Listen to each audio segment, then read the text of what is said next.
ಕಾರ್ಯಕ್ರಮದ ಅಧ್ಯಕ್ಷತೆಯನ್ನು ವಹಿಸಿಕೊಂಡಿರುವಂಥ ಅರುಣ್ ನಾಡಗೇರವರೇ, ಈ ಶುಭ ಸಂಜೆಯ ವಿದ್ಯಾವರ್ಧಕ ಸಂಘದ ಅತ್ಯಂತ ಪ್ರತಿಷ್ಠಿತ ರಾಹ ದೇಶಪಾಂಡೆ ಸಭಾಗೃಹದಲ್ಲಿ ಉಪಸ್ಥಿತರಿರುವ ಎಲ್ಲ ನಾಡಗೇರ್ ಮಾಸ್ತರರ ಅಭಿಮಾನಿಗಳೇ, ಒಬ್ಬಿಬ್ಬರೆನ್ನದೆ ತಮ್ಮ ಹೃದಯಾಂತರಾಳದಲ್ಲಿ ನಾಡಗೇರರನ್ನು ಸ್ಥಿರವಾಗಿ ಪ್ರತಿಷ್ಠಾಪಿಸಿಕೊಂಡಂಥ ಅನೇಕರು ಇಲ್ಲೇ ಇವತ್ತಿನ ಈ ಸಭೆಯಲ್ಲಿ ನನಗೆ ಕಾಣ್ತಾರೆ. ವಿದ್ಯಾವರ್ಧಕ ಸಂಘದ ದತ್ತಿ ಕಾರ್ಯಕ್ರಮ ಅಂತಂದ್ರೆ ಅದಕ್ಕೊಂದು ವಿಶಿಷ್ಟವಾದಂಥ ಮಹತ್ವ. ವಿದ್ಯಾವರ್ಧಕ ಸಂಘಕ್ಕೆ ಯಾವ ಇತಿಹಾಸನೋ ಅದೇ ತರಹದ ಪಾರಂಪರಿಕವಾದಂಥ ಇತಿಹಾಸ ಇಲ್ಲಿಯ ದತ್ತಿಗಳಿಗೂ ಕೂಡ. ದತ್ತಿಗಳಿಗೆ ಭಾಜನರಾದಂಥ ವ್ಯಕ್ತಿಗಳು ವಿವಿಧ ಕ್ಷೇತ್ರಗಳಲ್ಲಿ ತಮ್ಮದೇ ಆದಂತಹ ಒಂದು ವಿಶಿಷ್ಟ ಸ್ಥಾನವನ್ನು ನಿರ್ಮಿಸಿಕೊಂಡವರು. ಅವರು ನಿರ್ಮಿಸಿಕೊಂಡವರು ಎನ್ನುವುದಕ್ಕಿಂತ ಅವರಿಗೆ ಸಮಾಜ ಆ ಸ್ಥಾನವನ್ನು ನೀಡಿ ಆ ಉನ್ನತವಾದಂಥ ಸ್ಥಳಗಳಲ್ಲಿ ಅವರನ್ನು ಗುರುತಿಸಿಕೊಳ್ತಾರೆ. ಅಂಥದ್ರಲ್ಲಿ ಇವತ್ತು ನಮ್ಮ ಪರಮ ಪೂಜ್ಯ ಗುರುಗಳಾದ ಅವರನ್ನ ಶಿವಸ್ವರೂಪ ಅಂತಲೇ ಅವರ ಗೆಳೆಯರ ಬಳಗದೊಳಗೆ ಬ್ರಹ್ಮ ವಿಷ್ಣು ಮಹೇಶ್ವರ ಅಂತ ತಿಳ್ಕೊಂಡು ಮಹೇಶ್ವರ ಅಂತ ಕರೀತಿದ್ರು. ನಿಜವಾಗಲಿಯೂ ದಶಾವತಾರದಲ್ಲಿಯ ಅನೇಕ ಅವತಾರಗಳು ಒಂದೇ ಒಂದು ವ್ಯಕ್ತಿಯಲ್ಲಿ ಕಂಡದ್ದು ಈ ನಮ್ಮ ನಾಡಗೇರ್ ಮಾಸ್ತರ್. ಇಂಥ ಕಾರ್ಯಕ್ರಮ ಮಾಡಲಿಕ್ಕೆ ವಿದ್ಯಾವರ್ಧಕ ಸಂಘದವರು ಬಹಳ ಆಸಕ್ತಿಯನ್ನು ವಹಿಸಿ ಕಾರ್ಯಕ್ರಮವನ್ನು ಮಾಡ್ತಾರೆ. ಇವತ್ತಿನ ಈ ಕಾರ್ಯಕ್ರಮದೊಳಗೆ ನಮ್ಮ JSSನ ಕನ್ನಡ ಪ್ರಾಧ್ಯಾಪಕರಿದ್ದಾರೆ, ತುರ್ಮರಿಯವರಿದ್ದಾರೆ, ಇನ್ನೂ ಅನೇಕ ಜನ ವಿದ್ಯಾವರ್ಧಕ ಸಂಘದ ವಿದ್ಯಾರ್ಥಿಗಳು. ನಿಮಗೆ ಎಷ್ಟು ನಾಡಗೇರ್ ಮಾಸ್ತರ್ ಸಂಪರ್ಕ ಬಂದಿತ್ತು ಇರೋ ನನಗೆ ಗೊತ್ತಿಲ್ಲ. ಆದರೆ ಸಂಪರ್ಕದೊಳಗೆ ಬಂದಿದ್ದೀರಿ ಅಂದರೆ ನೀವು ಎಂದೂ ಆ ವ್ಯಕ್ತಿನ ಮರಿಲಿಕ್ಕೇನೆ ಸಾಧ್ಯ ಇಲ್ಲ ಅನ್ನೋ ಅಷ್ಟರ ಮಟ್ಟಿಗೆ ನಿಮ್ಮ ಮೇಲೆ ಪ್ರಭಾವವನ್ನು ಬೀರುವಂಥ ಒಂದು ವ್ಯಕ್ತಿ ನಾಡಗೇರ್. ಇಲ್ಲಿ ಇರುವ ಸಭಿಕರಲ್ಲಿ ಅರ್ಧ ಜನರಿಗೆ ನಾನು ಹೇಳಬೇಕಾಗಿರುವಂಥ ವಿಷಯಗಳು ಈಗಾಗಲೇ ಗೊತ್ತಿರುವಂಥ ವಿಷಯಗಳು. ನಾನು ವಿಚಾರ ಮಾಡ್ತೀನಿ ಅವುಗಳನ್ನ ಪುನರಾವೃತ್ತಿ ಮಾಡಲೋ ಬೇಡ ಅಂತ ತಿಳ್ಕೊಂಡ.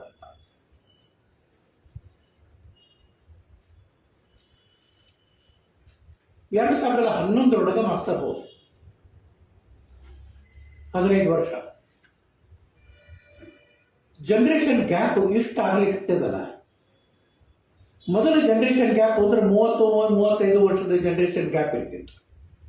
ಇವತ್ತು 5-6 ವರ್ಷಕ್ಕೆ ಜನರೇಷನ್ ಗ್ಯಾಪ್ ಬರ್ಲಿಕ್ಕೆ ಮಾಸ್ತರ್ ಕಾರ್ಯಕ್ರಮದ ಮಾಸ್ತರ್ ಸ್ಮರಣಾರ್ಥ ಇವತ್ತು ನಾವೊಬ್ಬರ ಹುಟ್ಟುಹಬ್ಬವನ್ನು ಆಚರಿಸ್ತೇವೆ ಅಂತಂದಾಗ ಧಾರವಾಡದ ಪ್ರತಿ ಮನೆ ಒಳಗೂ ಕೂಡ, ಅದರೊಳಗೆ ಮಾಳ್ಮಡಿ ಒಳಗಿನ ಪ್ರತಿ ಮನೆ ಒಳಗೂ ಕೂಡ ನಾಡಗೇರ್ ಮಾಸ್ತರ್ ಕೈಯಾಗಿ ಕಲ್ತಂಥ ಒಬ್ಬ ಹುಡುಗ ಇರಲಿಕ್ಕೆ ಬೇಕು ಅನ್ಮಾಡ. ಮತ್ತು ಆ ಹುಡುಗರನ್ನ ಮಾಸ್ತರು ಹೆಸರಿನಿಂದ ನೆನಪಿಟ್ಟಿರ್ತಿದ್ರು. ಗುಡ್ ಬೈ ಮಿಸ್ಟರ್ ಚಿಪ್ಸ್ ನಂಗೆ ಮಾಸ್ತರ್ ಇನ್ನೊಂದು ಗುಡ್ ಬೈ ಮಿಸ್ಟರ್ ಚಿಪ್ಸ್. ಯಾವುದೇ ವಿದ್ಯಾರ್ಥಿ ಎದುರಿಗೆ ಬಂತ ಅಂತ ತಿಳ್ಕೊಂಡ್ರೆ ಅವ್ರ ತಂದೆ ತಾಯಿ ಅಜ್ಜ ಆ ಒಂದು ಮನೆತನದ ಇತಿಹಾಸನೇ ಅವ್ರ ಎದುರಿಗೆ ಬಂದು ನಿಂತಿರ್ತಿತ್ತು. ಆ ರೀತಿ ವಿದ್ಯಾರ್ಥಿಗಳ ಕೌಟುಂಬಿಕ ಹಿನ್ನೆಲೆಯನ್ನು ಅರಿತು, ವಿದ್ಯಾರ್ಥಿಯ ಸ್ವಸಾಮರ್ಥ್ಯವನ್ನು ಅರಿತು, ವಿದ್ಯಾರ್ಥಿಯ ಆರ್ಥಿಕ ಸಾಮರ್ಥ್ಯವನ್ನು ಅರಿತು, ಎಲ್ಲಕ್ಕಿಂತ ಹೆಚ್ಚಾಗಿ ವಿದ್ಯಾರ್ಥಿಯ ಬೌದ್ಧಿಕ ಸಾಮರ್ಥ್ಯವನ್ನು ಅರಿತು ಆ ವಿದ್ಯಾರ್ಥಿಗೆ ಸಮಾಜದಲ್ಲಿ ಒಂದು ನಿಜವಾದಂತಹ ಸ್ಥಾನವನ್ನು ದೊರಕಿಸಿಕೊಡುವ, ವಿಶಿಷ್ಟವಾದಂತಹ ಒಂದು ವ್ಯಕ್ತಿತ್ವವನ್ನು ನಿರ್ಮಾಣ ಮಾಡಿಕೊಳ್ಳಲಿಕ್ಕೆ ಬೇಕಾಗುವಂಥ ಕಲೆಯನ್ನು ಕಲಿಸುವಂಥ ಒಂದು ಅಪರೂಪದ ಶಿಕ್ಷಕರು ಆ ಕಾಲದಲ್ಲಿ ಆಗಿದ್ದು ನಾಡಗೇರ್ ಮಾಸ್ತರು ಅಂತ ಕೂಡ ನಾವು ನಿರ್ವಿವಾದವಾಗಿ ಹೇಳ್ತೇವೆ.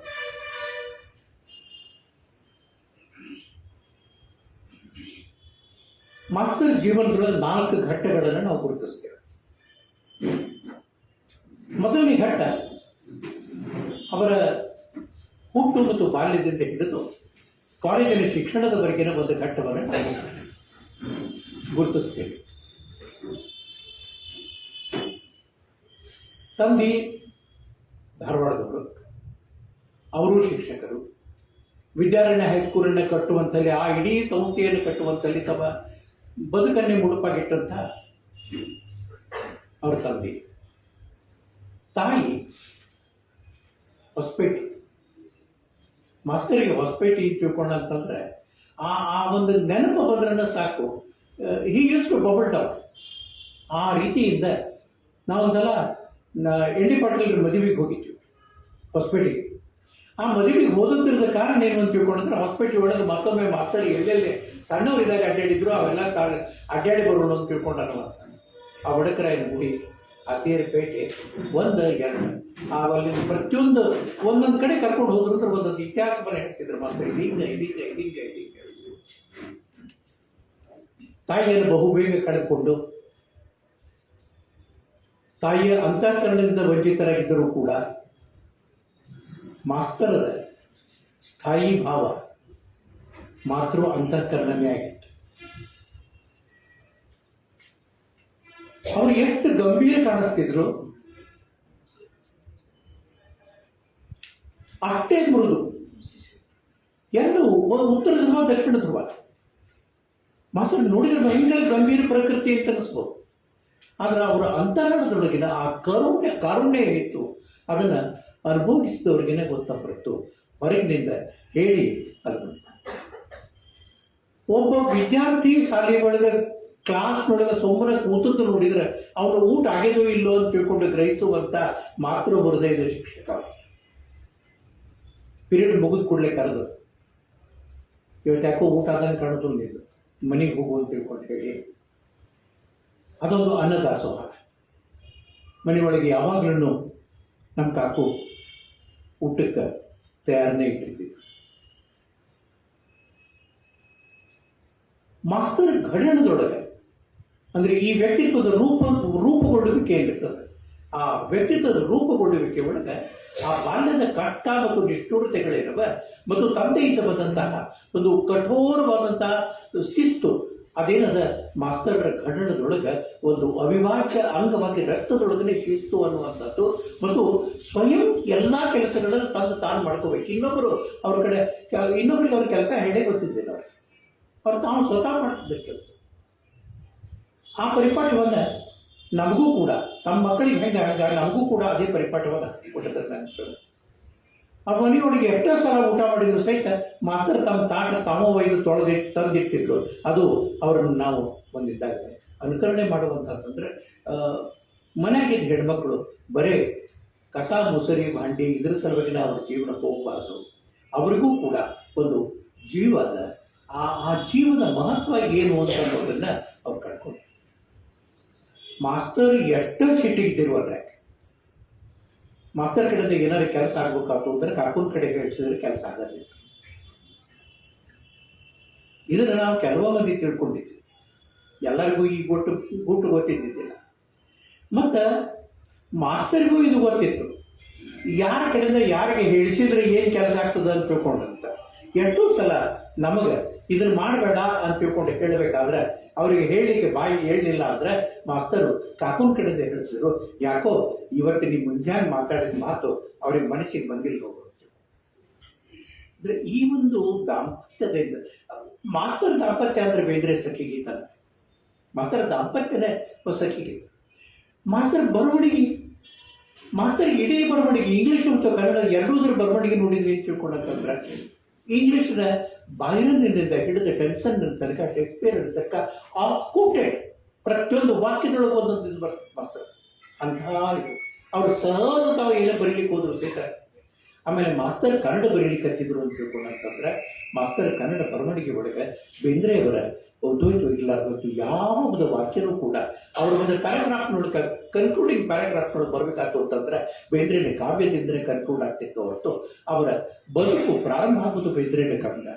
ಅವರ ಆಯುಷ್ಯ ಆಡಳಿತ ಆಯುಷ್ಯ ಅಂತ ಅನ್ನೋದಕ್ಕೆ ಮುಂದೆ ಅವರು ಅದೇ ರೀತಿಯಿಂದ ನಡ್ಕೊಂಡು ಬಂದರು. ಮಾಸ್ತರ್ ಅಂದರೆ ಬೇಂದ್ರೆ ಮಾಸ್ತರ್ ಅಂದರೆ ಹುಕ್ಕೇರಿಕರ ಮಾಸ್ತರ್, ಮೆಂಟರ್ ಅಂದರೆ ಡಾಕ್ಟರ್ ಕಪೂರ್. ಹಿಂಗೆ ಒಂದೊಂದು ಓದ್ತಿದಂತೆ ಮಾಸ್ತರ್ ಜೀವನದೊಳಗೆ ಕೆಲವೊಂದು ವ್ಯಕ್ತಿಗಳ ಬಂದು ಹೋಗಿದ್ದಾರೆ. ನಾವು ಕಾಣ್ತೀವಿ.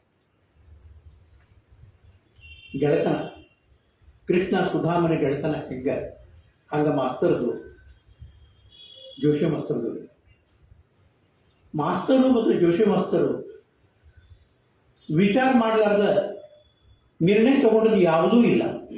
ಅಷ್ಟು ಅನ್ಯೋನ್ಯವಾದ ಭಿನ್ನಾಭಿಪ್ರಾಯಗಳು ಇತ್ತಿದ್ದಿಲ್ಲ ಅಂತಲ್ಲ, ಸಾಕಷ್ಟು ಭಿನ್ನಾಭಿಪ್ರಾಯಗಳು ಇಬ್ಬರ ನಡುವೆ ಇದ್ರೂ ಕೂಡ ಆ ಇಬ್ಬರ ನಡುವಿನ ಒಂದು ಕಾಮನ್ ಥ್ರೆಡ್ ಏನಿತ್ತು, ಅದು ಯಾವ ಕರಳಬಳ್ಳಿ ಸಂಬಂಧ ಅಂತೇವಲ್ಲ, ಆ ಕರಳಬಳ್ಳಿ ಸಂಬಂಧ ಏನಿತ್ತು ಅದು ಬಹಳ ಮಹತ್ವದಿತ್ತು. ಮತ್ತು ಮಾಸ್ತರ್ಗೆ ಜೋಶಿ ಮಾಸ್ತರ್ ಕಪೂರ್ ಡಾಕ್ಟರ್ ನಂತರ ಅತ್ಯಂತ ಹೆಚ್ಚು ಗೌರವವನ್ನು ಕೊಡದಂಥ ಮತ್ತೊಂದು ವ್ಯಕ್ತಿ ಅಂತ ತಿಳ್ಕೊಂಡಿದ್ದಾರೆ ಜೋಶಿ ಮಾಸ್ತರ್. ಒಂದು ಕಿಟ್ಟಣ್ಣ ಅವರ ಅಣ್ಣ, ಅವ್ರ ನಂತರ ಜೋಶಿ ಮಾಸ್ತರ್ ಸಾಮೀಪ್ಯದೊಳಗೆ ಬಂದ ಪ್ರತಿಯೊಬ್ಬ ವ್ಯಕ್ತಿನೂ ಕೂಡ ಮಾಸ್ತರ್ನ ಅಂತಃಕರಣವನ್ನು ಅನುಭವಿಸದೇ ಇರುವ ದಿವಸಗಳೇ ಇಲ್ಲ. ಆ ಬಾಲ್ಯದ ಒಂದು ದಿನಗಳೊಳಗಿನ ಆ ಕಾಲದ ಆರ್ಥಿಕ ಪರಿಸ್ಥಿತಿ ಮತ್ತು ತಾಯಿ ಇಲ್ಲದ ಮನೆಯೊಳಗೆ ಬೆಳೆದ ಮಗುವಿನ ರೀತಿ, ಅವರಿಗೆ ರೊಕ್ಕದ ಬಗ್ಗೆ ಸ್ಪಷ್ಟ ಕಲ್ಪನಾ ಅವರ ಬಾಲ್ಯ ಮುಗಿಯೋದ್ರೊಳಗನೆ ಬಂದ್ಬಿಟ್ಟಿತ್ತು. ಅದರದ್ದು ಮುಂದೆ ಹಿಂದಾಗಡೆ ಎಷ್ಟೋ ಸಲ ಅವ್ರಿಗೆ ರೊಕ್ಕದ ಮೇಲೆ ಮೋಹನೇ ಇದ್ದಿದ್ದಿಲ್ಲ. ಎಂದೆಂದೂ ರೊಕ್ಕದ ಬಗ್ಗೆ ಮೋಹ ಇದ್ದದ್ದನ್ನು ಮಾಸ್ತರ್ ನಾ ಕಂಡಿಲ್ಲ. ಎಷ್ಟು ದಿವ್ಸಕ್ಕೆ ಬೇಕು ಅಷ್ಟು ಬರ್ತದ. ಅವ ಪರಮಾತ್ಮ ನನಗೆ ಏನು ಬೇಕು ಅನ್ನೋದನ್ನು ಅವ ಗೊತ್ತದ, ಅವ ಕೊಡ್ತಾನೆ. ಅದಕ್ಕೆ ಅಂತ ತಿಳ್ಕೊಂಡು ಅವರು ಇನ್ನೊಬ್ಬರಿಗೆ ರೊಕ್ಕ ಎಲ್ಲೂ ಕಡಿಮೆ ಮಾಡಿ ಆ ಕಾಲದೊಳಗೆ ಅಂಥ ಆರ್ಥಿಕವಾದಂಥ ದುರ್ಬಲವಾದಂಥ ಕಾಲದೊಳಗೆ ಅವರ ಜೊತೆಗೆ ಕೆಲಸ ಮಾಡಿದಂಥ ಶಿಕ್ಷಕರ ಪ್ರತಿಯೊಂದು ಕಠಿಣ ಪ್ರಸಂಗಗಳಲ್ಲಿಯೂ ಕೂಡ ಮಾಸ್ತರು ಸಾಕಷ್ಟು ಅವರ ಜೊತೆಗೆ ಅವರಿಗೆ ಸಹಾಯ ಮಾಡ್ತಾರೆ. ನಿಮಗೆ ಆಶ್ಚರ್ಯ ಅನ್ನಿಸ್ಬೋದು, ಸಾಲಿ ಒಳಗೆ ಒಂದು ಅರಿವಿ ಪಾಕೆಟ್ ಇತ್ತು, ಅದಕ್ಕೆ ಇಂಪ್ರೆಸ್ ಅಮೌಂಟ್ ಅಂತ ಅಂತಿದ್ರಪ್ಪ. ಅದರೊಳಗೆ 100 ಒಂದು 10 ನೋಟು ಯಾವಾಗಲೂ ಆ ಹಿಡಿತದ ಕಪಾಟ್ನಾಗ ಇರ್ತಿತ್ತ. ಯಾವುದೋ ರಾತ್ರಿ 12 ಗಂಟೆಗೆ ನನಗೊಂದು 10 ರೂಪಾಯಿ ಬೇಕಾಗ್ಯಾವ, ನನಗೊಂದು 20 ರೂಪಾಯಿ ಬೇಕಾಗ್ಯಾವ ಅಂತ ತಿಳ್ಕೊಂಡಂತಂದ್ರೆ ಆ ಕಪಾಟ್ನಾಗಿತ್ತು ಒಂದು ತುಂಡು ಕಾಗದೊಳಗೆ ಅವ್ರ ಹೆಸರು ಬರೆದು ಆ ರೊಕ್ಕ ಅದ್ರೊಳಗೆ ಆ ಕಾಗದ ಅದ್ರೊಳಗೆ ಹಾಕೋದು ಆ ರೊಕ್ಕ.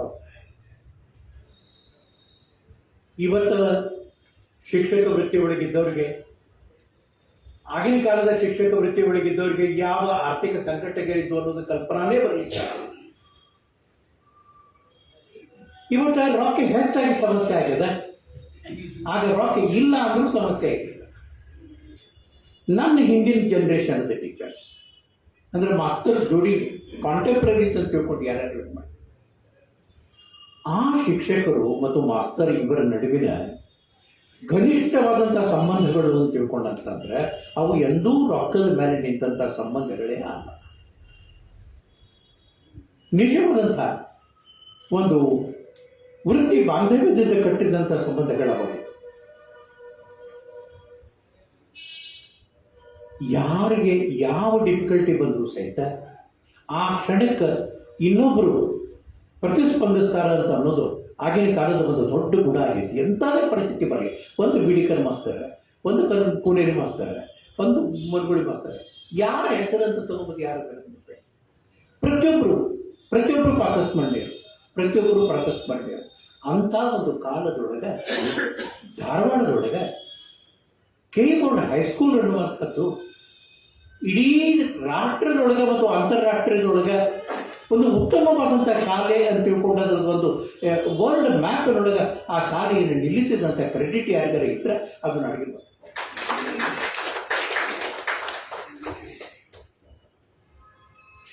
ನಿಮಗೆ ಆಶ್ಚರ್ಯ ಅನಿಸೋದ, ಎಷ್ಟೋ ಕಡೆ ನಾವು ಹೋದಲ್ಲೇ ಯಾರು ನಮ್ಮನ್ನು ಗುರ್ತಾ ಹಿಡಿತಿದ್ದಿಲ್ಲ, ಯಾವಾಗ ನಾವು ಕೆ ಬೋರ್ಡ್ ಹೈಸ್ಕೂಲ್ನಾಗ ಕೆಲಸ ಮಾಡ್ತೀವಿ ಅಂತ ಹೇಳ್ತಿದ್ವಿ, ಆಗ ನಮಗೆ ಕರೆದು ಕುರ್ಚಿ ಹಾಕಿ ಕೂಡಿಸಿ ಆರ್ ಯು ಫ್ರಮ್ ನಡ್ಗಿರ್ ಸ್ಕೂಲ್ ಅಂತ ತಿಳ್ಕೊಂಡು ಕೇಳುವಂಥವ್ರು. ಯಾಕೆ ಒಂದು ಸಂಸ್ಥಾಕ್ಕೆ ಈ ಮಟ್ಟದ ಪ್ರಾಶಸ್ತ್ಯ ಮತ್ತು ಜಾಗತಿಕ ಮಟ್ಟದೊಳಗೆ ಅದನ್ನು ಗುರುತಿಸುವಂಥದ್ದು ಏನು ಬರ್ತದೆ ಅಂತಂದರೆ, ನಿರಂತರವಾಗಿ 1938ರಿಂದ ಹಿಡಿದು 1976ರವರೆಗೆ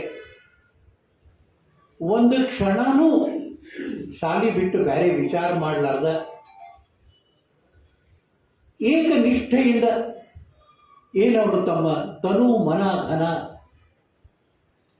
ಏನೇನು ಅವರಲ್ಲಿ ಶಕ್ತಿ ಇತ್ತು, ಎಲ್ಲ ಶಕ್ತಿ, ಆ ಎಲ್ಲ ಶಕ್ತಿನೂ ಅವರು ಶಾಲೆಯ ಅಭಿವೃದ್ಧಿ ಸಲುವಾಗಿನೇ ಮೀಸಲಿಟ್ಟಿದ್ರು ಅಂತ ಅನ್ನೋದನ್ನು ನಾವು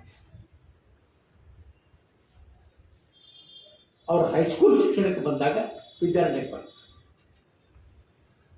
ಅವರು ಸುದೈವ ಹಾಗಾದರೆ ಬೇಂದ್ರೆ ಮಾಸ್ತರ್ ಶಿಷ್ಯತ್ವ ಮಾಸ್ತರ್ಗೆ ಬದುಕಿನ ಕೊನೆಯವರೆಗೂ ಬೇಂದ್ರೆ ಮಾಸ್ತರ್ ಅಂದ್ರೆ ಬೇಂದ್ರೆ ಮಾಸ್ತರ್ ಅನ್ನುವಷ್ಟು ಮಟ್ಟಿಗೆ. ಮತ್ತು ಬೇಂದ್ರೆಯವರಿಗೂ ಕೂಡ ಮಾಸ್ತರ್ ಎಷ್ಟು ದೂರದಿಂದ ಕಂಡರೂ ಸಹಿತ ಬೇಂದ್ರೆಯವರ ಅಷ್ಟು ದಡ ದಡ ದಡ ದಡ ಬಂದು ಮಾಸ್ತರ್ ಹೌದು ಅನ್ಯೋನ್ಯವಾದಂಥ ಸಂಬಂಧ ಅವರೊಳಗೆ ಏನಿದೆ. ಶಂಭಾ ಉಳಿಗಟ್ಟಿ ಮಾಸ್ತರ್ ನೋಡಿ, ಬೇಂದ್ರೆಯವರು ನೋಡಿ ನಮ್ಮ ಮಾಸ್ತರ್, ಶರ್ಮಾ ನೋಡಿ ಮಾಸ್ತರ್. ಅದೊಂದು ಥರದ ಆತ್ಮೀಯವಾದಂತಹ ಒಂದು ಕೌಟುಂಬಿಕವಾದಂತಹ ಬಂಧನ ಅನ್ನೋ ರೀತಿ ಒಳಗಡೆ ಆ ಪರ್ಟಿಕ್ಯುಲರ್ ಪೀರಿಯಡ್ ಏನು ಬರ್ತದೆ ಅದು ರಾಷ್ಟ್ರೀಯತ್ವದ ದಿನಗಳು, ರಾಷ್ಟ್ರ ಸ್ವಾತಂತ್ರ್ಯದ ಕಡೆಗೆ ಸ್ಪಂದಿಸ್ತಾ ಇದ್ದಂಥ ದಿನಗಳು ಮತ್ತು ಪ್ರತಿಯೊಂದು ಶಾಲೆಯೂ ಕೂಡ ತನ್ನಲ್ಲಿದ್ದಂಥ ವಿದ್ಯಾರ್ಥಿ ರಾಷ್ಟ್ರದ ಸ್ವಾತಂತ್ರ್ಯವನ್ನು ಪಡೆಯುವುದಕ್ಕಾಗಿ ಸನ್ನದ್ಧನಾಗಬೇಕು ಅನ್ನುವ ರೀತಿ ಒಳಗೆ ಆ ವ್ಯಕ್ತಿ ಒಂದೊಂದು ಪ್ರತಿಯೊಂದು ಮಗುವನ್ನು ತಯಾರು ಮಾಡುವ ಪಣ ಕೊಟ್ಟಂಥ ಶಿಕ್ಷಕರು ಆ ಕಾಲದೊಳಗೆ ಏನಿದ್ರು, ಅದು ಆ ಕಾಲದೊಳಗೆ ಸ್ವಾತಂತ್ರ್ಯದ ಒಂದು ಹಸಿವು ಮತ್ತು ಸ್ವಾತಂತ್ರ್ಯದ ಒಂದು ಆಂತರಿಕವಾದಂಥ ಅರ್ಜ್ ಅಂತ ಏನಂತೇವೆ ನಾವು, ಆ ಅರ್ಜನ್ನು ಕೆಲವು ಶಾಲೆಗಳಂತ ನಾವು ಇರೋದೇ ದೇಶದ ಸ್ವಾತಂತ್ರ್ಯದ ಸಲುವಾಗಿ, ಸ್ವಾತಂತ್ರ್ಯ ಪಡೆಯೋದ್ರ ಸಲುವಾಗಿ, ಯುವಕರನ್ನು ಸನ್ನದ್ಧ ಮಾಡೋದ್ರ ಸಲುವಾಗಿ ಅಂತಲೇ ಆ ಶಾಲೆಗಳಿತ್ತು. ಗ್ರಾಂಟ್ ಬರದೇ ಇರಲಿ, ಶಾಲೆ ರಿಕಗ್ನೇಷನ್ ಇರಲಿ ರಿಕಗ್ನೇಷನ್ ಕ್ಯಾನ್ಸಲ್ ಆಗಲಿ ಏನಾಗಲಿ, ಯಾವುದಕ್ಕಾದರೂ ಕೂಡ ಎಂದು ಯಾವ ಕ್ಷಣಕ್ಕೂ ವಿಚಾರ ಮಾಡಲಾರದೆ ದೇಶದ ಸ್ವಾತಂತ್ರ್ಯ ಒಂದೇ ಅನ್ನುವಂಥದ್ದೇನಿತ್ತು, ಈ ತರಹದ ವಾತಾವರಣದೊಳಗೆ ತಮ್ಮ ಮಾಧ್ಯಮಿಕ ಶಿಕ್ಷಣವನ್ನು ಮುಗಿಸಿ ಕಾಲೇಜನ್ನು ಕಟ್ಟಿ ಹತ್ತಾರೆ ಮಾಸ್ತರು. ಕಾಲೇಜನ್ನು ಕಟ್ಟಿ ಹತ್ತಿದ ಮೇಲೆ 6 ವರ್ಷದ ತನಕನೂ ಕರ್ನಾಟಕ ಕಾಲೇಜ್, ಹಾಗೆ ಎಮ್ಮೆನೂ ಇಲ್ಲೇ ಇತ್ತು, ಆಗ ಕರ್ನಾಟಕ ಕಾಲೇಜಿನಿಂದ ಅವರೊಳಗೆ ಆ ಕಾಲದೊಳಗೆ ಅವರ ಗೆಳೆಯರ ಗುಂಪು ಏನು ಬರ್ತದೆ ಅಂದರೆ ಬೇಂದ್ರೆಯವರ ಗೆಳೆಯರ ಗುಂಪು ಒಂದು ಭಾಗ ಆದರೆ ಮಾಸ್ತರದ ಒಂದು ಗೆಳೆಯರ ಗುಂಪು ಆ ಕಾಲಕ್ಕೆ ಇರ್ತದೆ. ಅದರೊಳಗೆ ಎನ್ ಕೆ ಕುಲಕರ್ಣಿಯವರು ಮತ್ತು ಕರ್ನಲ್ ಕಡಬರ್ಗಿ ಮಠವರು ಇವರೆಲ್ಲ. ಮಾಸ್ತರ್ದು ಇನ್ನೊಂದು ಸ್ವಭಾವ ಒಂದು ಭಾಳ ಇದು ಇತ್ತು ಅಂತಂದ್ರೆ, ಅವ್ರದ್ದು ಎಕ್ಸಾಂಪ್ಲರಿ ಸ್ವಭಾವ ಇನ್ನೊಂದೇನಿತ್ತು ಅಂತ ತಿಳ್ಕೊಂಡಂತಂದ್ರೆ, ಸಣ್ಣ ವಿಷಯದೊಳಗೆ ಅವ್ರು ಯಾರು ಯಾವುದೋ ಒಂದು ಕಾಲಕ್ಕೆ ಹೆಲ್ಪ್ ಮಾಡಿದ್ರು ಸಹಿತ ಕೊನೆಯ ದಿನಗಳವರೆಗೂ ಕೂಡ ಅವತ್ತಿನ ದಿವಸ ನನಗೆ ಹಿಂಗೆ ಹೆಲ್ಪ್ ಮಾಡಿ ಕಡಬರ್ಗಿ ಮಠವರು ಅವ್ರನ್ನ ಆ ಕಾಲಕ್ಕೆ ಸ್ಪೋರ್ಟ್ಸಿಗೆ ಅಡಿ ಮಾಡಿ ವೇಟ್ ಲಿಫ್ಟಿಂಗಿಗೆ ಮತ್ತು ಇದಕ್ಕೆ ಕಳಿಸಿದ್ರಿಂದ ಅದನ್ನು ಅವ್ರು ಕಡಿತನಕ ಬಿಟ್ಟರು. ಆಮೇಲೆ ಹಿಂದಗಡೆ ಕಡಬರ್ಗಿ ಮಠ ಇಲ್ಲಿ ಬಂದಾಗ ಸಾಲಿಗೆ ಅವ್ರನ್ನ ಕರೆಯುವ ಪ್ರಸಂಗ ಬಂದಾಗ ನೀವು ಅವ್ರನ್ನ ಹೋಗಿ ಕರೆದು ಬಾ, ಸಾಲಿಗೆ ಅವ್ರನ್ನ ಗೆಸ್ಟ್ ಅಂತ ಕರೆಯೋಣ ಅಂತ ತಿಳ್ಕೊಂಡಂತಂದ್ರೆ, ಅವತ್ತು ಗೆಸ್ಟ್ ಅಂತ ಕಡಬರ್ಗಿ ಮಠವ್ರನ್ನ ಕರ್ನಲ್ ಕಡಬರ್ಗಿ ಮಠವ್ರನ್ನ ಕರೀಲಿಕ್ಕೆ ಹೋದ ದಿವಸ ಅವರು ಮಾಸ್ತರ್ ಬಗ್ಗೆ ಮಾತಾಡಿದ ಮಾತು ಇವತ್ತೂ ನನ್ನ ಕಿವಿ ಒಳಗೆ ರೇಗಿಸ್ತಾವ. ಅಂದ್ರೆ 40 ವರ್ಷದ ನಂತರ ಇಬ್ಬರು ಗೆಳೆಯರು ಯಾವ್ಯಾವ ವಿಚಾರಗಳನ್ನು ಹಂಚಿಕೋತಿದ್ರು, ಅವು ಎಲ್ಲ ಹಿಂದಗಡೆ ಮಾಸ್ತರ್ ತಮ್ಮ ಆತ್ಮಚರಿತ್ರೆ ಕೆಲವು ಭಾಗದೊಳಗೆ ಕಡಬರ್ಗಿ ಮಠವ್ರ ಬಗ್ಗೆ ಏನು ಬರೀತಾರೆ, ಅವು ಅವತ್ತಿನ ದಿವಸ ಕಡಬರ್ಗಿ ಮಠ ನನಗೆ ಕೇಳಬೇಕಾದಾಗ ಹಿಂಗಿತ್ತು.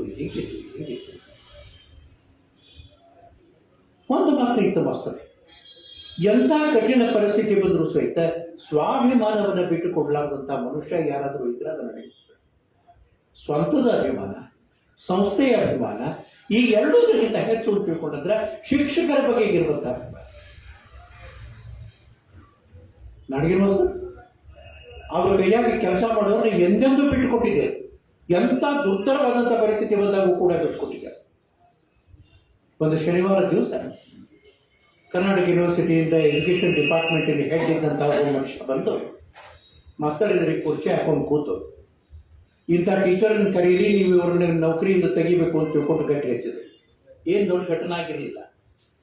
ಅವರು ಕ್ರಾಫ್ಟ್ ಕಲಿಸ್ಬೇಕಾದ್ರೆ ಆ ಹುಡುಗ ಟೇಬಲ್ ಮೇಲೆ ಓಡಿ ಬಂದದ್ದಕ್ಕೆ ಕತ್ತರಿಯಲ್ಲಿ ಬಡಿದು ರಕ್ತ ಬಂದಿತ್ತು ಶುಕ್ರವಾರ ಸಂಜೆಗೆ. ಶಿಕ್ಷಕರು ಅದನ್ನು ಮಾಸ್ತರ್ ಗಮನಕ್ಕೆ ತರಬೇಕಾಗಿತ್ತು.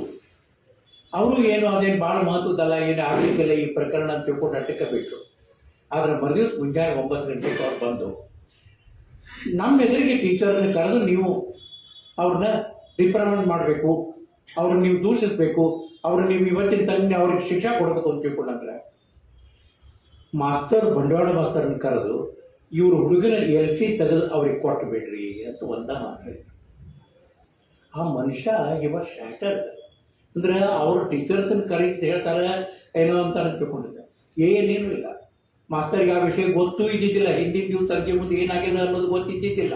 ಆದರೆ ಯಾವಾಗ ಅವ್ರ ಗಮನಕ್ಕೆ ಆ ಘಟನಾ ಬಂತು, ಮಾಸ್ತರ್ ಹಂಗೆ ಬೆನ್ನಿಗೆ ನಿಂತಿದ್ದರು. ಮಾಸ್ತರ್ ಇಂಥ ಎಷ್ಟೋ ಬಿಟ್ಟ. ಒಮ್ಮೆ ಶಾಲಿ ಒಳಗೆ ಪ್ರಾರ್ಥನಾ ಬಂದ ನಾಯಿ ಬಂದುಬಿಡ್ತು. ಸಾಕಿದ ನಾಯಿ ಪ್ರಾರ್ಥನೆಗೆ ಬಂತು.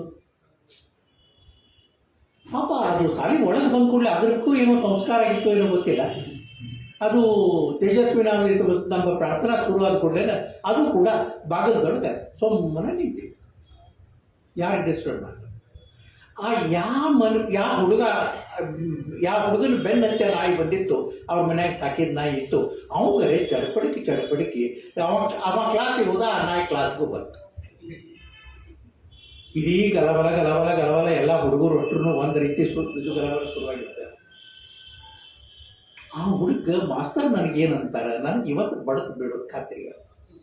ಮಾಸ್ತರ್ ಶೀಟಿಗೆ ಎದ್ರು ಅಂದರೆ ಉಳಿಗಾಲಿಲ್ಲ. ಅವರು ಶಿಕ್ಷಾ ಕೊಡೋ ಮುಂದೆ ಶಿಕ್ಷಾ ಕೊಡ್ತಿದ್ರು. ಆದರೆ ಶಿಕ್ಷಾ ಕೊಟ್ಟ ಮೇಲೆ ಆ ಶಿಕ್ಷಾ ಪಡ್ಕೊಂಡು ಅವ್ರಿಗೆ ಎಷ್ಟು ದುಃಖ ಆಗಿರ್ತಿತ್ತು, ಎಷ್ಟು ಅವ್ರಿಗೆ ಬಿಲಿ ಬಜಾಡ್ತಿದ್ರು, ಅಷ್ಟು ಮಾಸ್ತರು ಸಹಿತ ಅಷ್ಟು ಬಿಲಿ ಬಜಾಡ್ತಿದ್ರು. ನನ್ನ ಕಡೆಯಿಂದ ಇವತ್ತು ಸಿಟ್ಟು ತರ್ಕೊಂಬೋದಾಗಲಿಲ್ಲ, ನಾನು ಹೊಡೆದ್ಬಿಟ್ಟೆ. ಆ ನಾಯಿ ಅವತ್ತು ಸಾಲಿ ಒಳಗೆ ಬಂದದ್ದು ಘಟನಾ ನಿಮ್ಗೆ ಹೇಳಿಲ್ಲ. ಆ ಹುಡುಗ ಕಣ್ಣಾಗ ದಳ ನಿಮ್ಮ ಕಣ್ಣಲ್ಲಿ ಈ ಚಿತ್ರ ಬರ್ಬೇಕ. ಆ ಹುಡುಗ ಕಣ್ಣಾಗ ದಳ ನೀರು ಬರ್ಲಿಕ್ಕತ್ತಾವ. ಏನು ಮಾಡಬೇಕು ಅಂತ ತಿಳಿ ಬಂತು. ಅದು ಅವನ ಕ್ಲಾಸ್ ರೂಮ್ನಾಗ ಹೋಗ್ಲಿಕ್ಕತ್ತದ.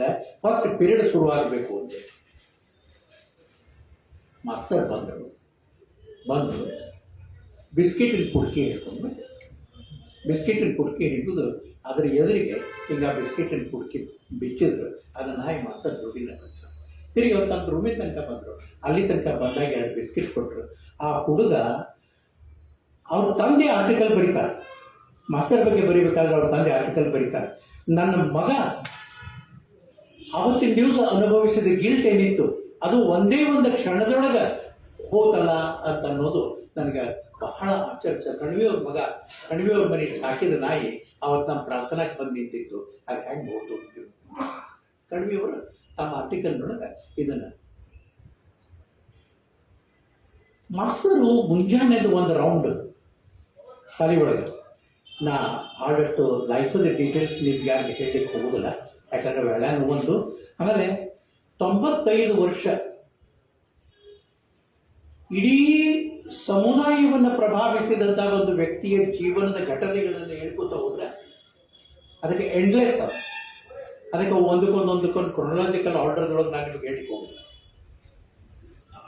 ಮಾಸ್ತರ್ ಕಾಲದೊಳಗೆ ಗಡಿಯಾರದ ಮುಳ್ಳು ತಪ್ಪಬಹುದ ಹೊರತು ಅದರ ಟೈಮ್ ಟೇಬಲ್ ತಪ್ಪಿದೆ. ಅವ್ರು ಮುಂಜಾನೆ ಒಮ್ಮೆ 8 ಗಂಟೆಗೆ ಸಾಲಿ ಒಳಗೆ ಒಮ್ಮೆ ಹಿಂಗೆ ಅದು ಬಿಲ್ಡಿಕರ್ ಕಂಪೌಂಡ್ನಾಗೆ ನಾ ಮನೆಯಿಂದ ತೆಳಗಿಳಿದು ಬಂದು ಒಮ್ಮೆ ಎಲ್ಲ ಕ್ಲಾಸ್ ರೂಮ್ನಾಗ ನೋಡಿ ಎಲ್ಲ ಕ್ಲಾಸ್ ರೂಮ್ ಕಸ ಬಡದದ್ದೆಲ್ಲ ಸ್ವಚ್ಛ ಅದ ಅಂತ ತಿಳ್ಕೊಂಡು ನೋಡಿಕೊಂಡು ಹಿಂದೆ ಹೋಗಿ ಯಾಕೆ ಏನು ಇನ್ಸ್ಟ್ರಕ್ಷನ್ ಕೊಡಬೇಕು ಪ್ಯೂನ್ಸ್ಗೆ ಅದೆಲ್ಲ ಇನ್ಸ್ಟ್ರಕ್ಷನ್ ಕೊಟ್ಟು 10 ಗಂಟೆ ಸುಮಾರಕ್ಕೆ ಮನೆಗೆ ಬಂದರು ಅಂತ ತಿಳ್ಕೊಂಡು ಅಂದ್ರೆ ಅವ್ರದ್ದು ಸ್ನಾನ ಮತ್ತು ಇದನ್ನು ಮುಗಿಸ್ಕೊಂಡು ಊಟ ಮಾಡಿ ಅವರು ಒಂದು ದಿವಸನೂ ಪ್ರಾರ್ಥನಾಕ್ಕೆ 1 ನಿಮಿಷನೂ ತಡ ಅನ್ನೋದು ಇದ್ದಿದ್ದಿಲ್ಲ. ಮತ್ತು ಯಾವುದೇ ಒಂದನ್ನು ಇನ್ನೊಬ್ಬರಿಗೆ ಇಂಪ್ಲಿಮೆಂಟ್ ಮಾಡಬೇಕು ಅಂತ ತಿಳ್ಕೊಂಡು ಅವರು ವಿಚಾರ ಮಾಡಿದ್ರು ಅಂದರೆ 7 ದಿವಸ ಮೊದಲು ಅವರು ಅದನ್ನು ಇಂಪ್ಲಿಮೆಂಟ್ ಮಾಡಿರ್ತಿದ್ರು, ಆಮೇಲೆ ಇಂಪ್ಲಿಮೆಂಟ್ ಮಾಡಲಿಕ್ಕೆ ಸಾಲಿಗೆ ಇನ್ಫಾರ್ಮ್ ಶಿಕ್ಷಕರಿಗೂ ಇನ್ಫಾರ್ಮ್ ಮಾಡಬೇಕು ಅಂತ ಬಂತು. ಅದು ಬಂದಾಗ ಅವ್ರು ಮೊದಲ ಖಾಕಿ ಪ್ಯಾಂಟು ಬಿಳಿ ಶರ್ಟು ಹೊಲಿಸ್ಕೊಂಡು ಬಂದು ಅದನ್ನ ಹಾಕೊಂಡು ಬಂದ್ಮೇಲೆ ಅವತ್ತು ಶನಿವಾರ ಮುಂಜಾನೆ ಸಾಲಿ ಅದಕ್ಕೆ ಮಾಸ್ತರ್ದ ಫಸ್ಟ್ ರೌಂಡ್ ಆಗಿದ್ದಿಲ್ಲ. ಎಲ್ಲರೂ ಹುಡುಗರು ಮತ್ತು ಎಲ್ಲರೂ ಬಂದು ನಿಂತಾರೆ. ಸಾಲಿ ಕೀಲಿ ಕೈ ಕಳೆದು ಬಿಟ್ಟಿರ್ತಾವೆ. ಇಡೀ ಸಾಲಿ ಬಂಚ್ ಆಫ್ ಕೀಸ್ ಏನವ ಅವು ಕಳೆದು ಏನು ಮಾಡ್ಬೇಕು? ಹುಡುಗರೇ ಬಂದು ನಿಂತಾರೆ. ಪ್ರೇರಿ ಒಳಗೆ ಹೋಗ್ಲಿಕ್ಕೆ ಪ್ರಾರ್ಥನಾ ಸಭಾಗಳಿಗೆ ಹೋಗ್ಲಿಕ್ಕೆ ಬರೋ ಹಂಗಿಲ್ಲ. ಅಂಥ ಒಂದು ಪರಿಸ್ಥಿತಿ ಒಳಗೆ ಅಲ್ಲಿ ಎಲ್ಲ ನಿಂತಾರೆ. ಮಾಸ್ತರ್ 2 ಮಿನಿಟ್ ವಿಚಾರ ಮಾಡಿದ್ರು. ಹಿಂಗೆ ಟರ್ನ್ ತೊಗೊಂಡವ್ರೆ ಎದುರಿಗೆ ಒಂದು ಗಿಡ, ಆ ಗಿಡದ ಕೆಳಗೆ ಬಾಕಿತ್ತು. ಆ ಬಾಕಿನ ಮುಂದೆ ಮಾಸ್ತರ್ ಬಂದು ನಿಂತವ್ರನ್ನ ಅಲ್ಲೇ ಪ್ರೇಯರ್ ತೊಗೊಂಡ್ರು. ಅಲ್ಲೇ ಪ್ರೇಯರ್ ತೊಗೊಂಡು first period 1 hour 15 minutes master ಆ 600 ಹುಡುಗರನ್ನ ಅವತ್ತು ಎಂಗೇಜ್ ಮಾಡಿ ಅಷ್ಟೊತ್ತಿಗೆ ಕಿಲಿ ಮಾಡೋವನ್ನ ಕರ್ಕೊಂಡು ಬಂದು ಅವೆಲ್ಲ ಕಿಲಿದು ತೆಗೆಸೋದಷ್ಟಾಗಿ ಅಷ್ಟೊತ್ತಿಗೆ ಆಗಲಿ 40 ಮಿನಿಟ್ ಆಗಿತ್ತು. ಅವು ಕೀಲಿ ತೆಗೆದ್ಮೇಲೆ ಆವತ್ತಿನಿಂದ ಸಾಲಿವಿ ಎಲ್ಲ ಕೀಲಿ ಮಾಸ್ತರ್ ಮನೆ ಒಳಗೆ ಒಂದು ಹಿಂಗಿದು ಇತ್ತು. ಅಲ್ಲಿ ಒಯ್ದು ಹಾಕೋದ್ರದ್ದು ರೂಢಿ ಅವತ್ತಿನಿಂದ ಬಿತ್ತ. ಮಾಸ್ತರ್ ಮನೆ ಒಳಗೆ ಯಾಕೆ ಸಾಲಿ ಕೀಲಿ ಅಂತ ತಿಳ್ಕೊಂಡ್ರೆ ಅವತ್ತಿಂದ ಬಿತ್ತ. ಕ್ಲಾಸ್ ರೂಮಿಂದ ಎಲ್ಲ ಕೀಲಿ ಹಾಕಿ ಕಪಾಟ್ನಾಗ ಇಟ್ಟ ಮೇಲೆ ಲಾಸ್ಟ್ ಒಂದು ಕೀಲಿ ಇರ್ತದೆ, ಅದು ಮಾಸ್ತರ್ ಮನೆ ಒಳಗೆ ಬಾಗಿಲದ ಎಡಕಿನ ಭಾಗದೊಳಗೆ ಅವ್ರು ಹಾಕ್ತಾರೆ. ರಾತ್ರಿ 8, 8:30 ಯಾರ ಕೆಲಸ ಲಾಸ್ಟ್ ಸಾಲಿಯಿಂದ ಹೋಗ್ತಿದ್ರು ಅವ್ರು ಅದನ್ನು ಕೀಲಿ ಹಾಕಿ ಅಲ್ಲಿ ಇಟ್ಟು ಹೋಗ್ತಾರೆ. He was not only a principal, he was a custodian of the institution. ಎಲ್ಲ ಒಂದು ಸಣ್ಣ ಸಾಪಡಾದರೂ ಸಹಿತ ಸಾರಿ ಒಳಗೆ ಏನಾಗ್ತದೆ ಅಂತ ಅನ್ನೋದ್ರ ಕಡೆ ಕಲ್ತಾರೆ. ನಿಮಗೆ ಕೀಲಿ ವಿಷಯ ಹೇಳಿಕೆ ಮೊದಲನೇ ದಿವಸ ಸಂಜೆಗೆ ನಮ್ಮಲ್ಲಿ ಕ್ಲಾರ್ಕ್ ಇದ್ರು ಆರ್.ಎನ್. ದೇಶಪಾಂಡೆ ಅಂತ ತಿಳ್ಕೊಂಡು. ಅವ್ರದ್ದೊಂದು 2 ವರ್ಷದ ಮಗ. ಅವ್ರ ಮಿಸಸ್ ಆ ಮಗನ ಕರ್ಕೊಂಡು ಮಾಸ್ತರನ್ನು ಕರೆದು ಸಾಲಿ ಬಿಟ್ಟ ಮೇಲೆ ಆರ್.ಎನ್. ದೇಶಪಾಂಡೆ ಅವ್ರನ್ನು ಕರ್ಕೊಂಡು ಹೋಗೋಣ ಅಂತ ತಿಳ್ಕೊಂಡು ಅವ್ರ ಮಿಸಸ್ ಬಂದಾರೆ. ಎಲ್ಲ ಮುದುಕಪ್ಪ ಒಟ್ಟು ಕ್ಲಾಸಿನ ಕೀಲಿ ಹಾಕಿ ಟೇಬಲ್ ಮೇಲೆ ತಂದಿಟ್ಟ. ಅವರು ರೇಷನ್ ಅಂಗಡಿಗೆ ಹೋಗಿ ಚಿಮ್ನಿ ಎಣ್ಣೆ ತೊಗೊಂಡು ಹೋಗ್ಬೇಕು ಅಂತ ತಿಳ್ಕೊಂಡು ಡಬ್ಬಿ ತೊಗೊಂಡು ಬಂದಿದ್ರು.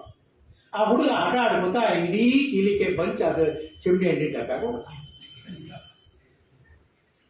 ಹೋದ್ರು. ಚಿಮ್ನಿ ಎಣ್ಣೆ ತೊಗೊಂಡ್ರು, ಮನೆಗೆ ಹೋದ್ರು, ಮುಗಿತಲ್ಲ ಅವರಿಗೆ. ಆಗ ಆ ಕತೆ ಮುಗಿತದ. ಕೀಲಿ ಕೈಯಲ್ಲಿ ಹೊತ್ತು ಮುಂದೆ 3 ದಿವಸದ ಮೇಲೆ ಆರ್.ಎನ್. ದೇಶಪಾಂಡೆರಿಗೆ ಆ ಕೀಲಿಕೆ ಬಂಚ್ ಸಿಗ್ತಾವೆ. ನೌಕರಿಗೆ ಹೋಗ್ತದ ಅಂತ ತಿಳ್ಕೊಂಡಿದ್ರು ಆರ್.ಎನ್. ದೇಶಪಾಂಡೆ. ಅವರಿಗೆ ಮಾಸ್ತರ್ ದರ್ಬಾರ್ ಅಂತಂತಿದ್ರು. ದರ್ಬಾರ್ ಆಗದ ಅವರು ಸ್ವಲ್ಪ ಹಾಡಿನ ಖ್ಯಾಲ್ ಇತ್ತು ಅವ್ರಿಗೆ. ಅದಕ್ಕೆ ಮಾಸ್ತರ್ ಅವರಿಗೆ ದರ್ಬಾರ್ ಅಂತಿದ್ರೆ ಗದಾ ಗದಾ ಗದಾ ಗದಾ ನಡೀಕೋತ ಆ ಕರ್ಕೊಂಡ್ರು ಸಾರಿ. ಯಾಕೋ ಏನಾಗಿದೆ ನಿನಗೆ? ಇಲ್ಲ ಸರ್ ಇವಾಗ ಆಗ್ಯದ. ಅವತ್ತ ಮುಗಿದದಲ್ಲ ಅದು ಅಂದ್ರೆ ಮಾಸ್ತರ್. ಆ ಪ್ರಕರಣ ಅವತ್ತಿಗೆ ಮುಗಿದದ. ಇವತ್ತು ಯಾಕೆ ಅದನ್ನು ನೆನಪು ಇಲ್ಲ ನನ್ನ ಮಗ ಹಿಂಗೆ ಮಾಡಿದ್ದ ಅಂತ ತಿಳ್ಕೊಂಡಿರ್ತಾರೆ. ಮತ್ತು ಮಗ ಮಾಡಲಾರ್ದೆ ನೀ ಮಾಡ್ಲಿಕ್ಕೆ ಸಾಧ್ಯತೆ ಏನಂತ? ಮಗ ಮಾಡಿದ್ದದು ನೀ ಯಾಕೆ ಅದ್ರ ಬಗ್ಗೆ ವಿಚಾರ? ಹಿಂಗೆ ಒಬ್ಬ ಹೆಣ್ಮಗಳು ಬಿಜಾಪುರದಿಂದ ಬರ್ತಾರೆ.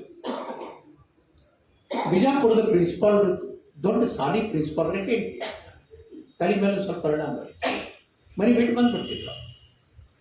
ಮನೆ ಬಿಟ್ಟು ಬಂತು ಅವರು ಸಾಲಿ ಒಳಗೆ ಕ್ಲಾಸ್ನಾಗ ಹೋಗಿ ಹಿಂದಿನ ಬೆಂಚನೆ ಕೂಡ್ತಿದ್ರು. ಅವನು ಯಾರು ಟೀಚರು ಅವ್ರಿಗೂ ಮಾಸ್ತರ್ ಗೊತ್ತಿತ್ತ. ಅದಕ್ಕೆ ಎಲ್ಲರಿಗೂ ಸಹಿತ ಇನ್ಸ್ಟ್ರಕ್ಷನ್ ಇರ್ತಿತ್ತ ಹೊರತು ಆ ಹೆಣ್ಮಗಳು ಎಲ್ಲರೂ ಬಂದು ಕೂತ್ರೆ ನೀವು ಗಾಬರಿ ಆಗಬೇಡ್ರಿ, ಆಕೆ ಎಲ್ಲಿ ಕೂಡ್ತಾ ಕೂಡ್ಬೇಡ ಕ್ಲಾಸ್ನಾಗ ಎಟ್ಟದಂತ ಕೂಡು. ಅವ್ರು ಹೆಚ್ಚಾಗಿ ಕನ್ನಡ ಪೀರಿಯಡಿಗೆ ಹೋಗಿ ಕೂಡ್ತಿದ್ಲ ಹೆಣ್ಮಗಳು. ಕನ್ನಡ ಪೀರಿಯಡ್ ಹೋಗಿ ಕೊಡೋದು. ನಮ್ಮ ಪ್ರೊಫೆಸರ್ ಬಾಗಿ ಎಷ್ಟೋ ಸಲ ಬಂದುಬಿಡ್ತಿದ್ರು ಸಾಲಿಗೆ. ಬಂದು ಕ್ಲಾಸ್ನಾಗ ಹೋಗಿ ನಾ ಪೀರಿಯಡ್ ತೊಗೋತೀನಿ, ನೀವು ಹೊರಗೆ ಬರ್ರಿ ಅಂತಿದ್ರು ಟೀಚರ್ಸಿಗೆ. ಇಂಥ ಸಂದರ್ಭಗಳು ಕೂಡ ಇರ್ತಿತ್ತು.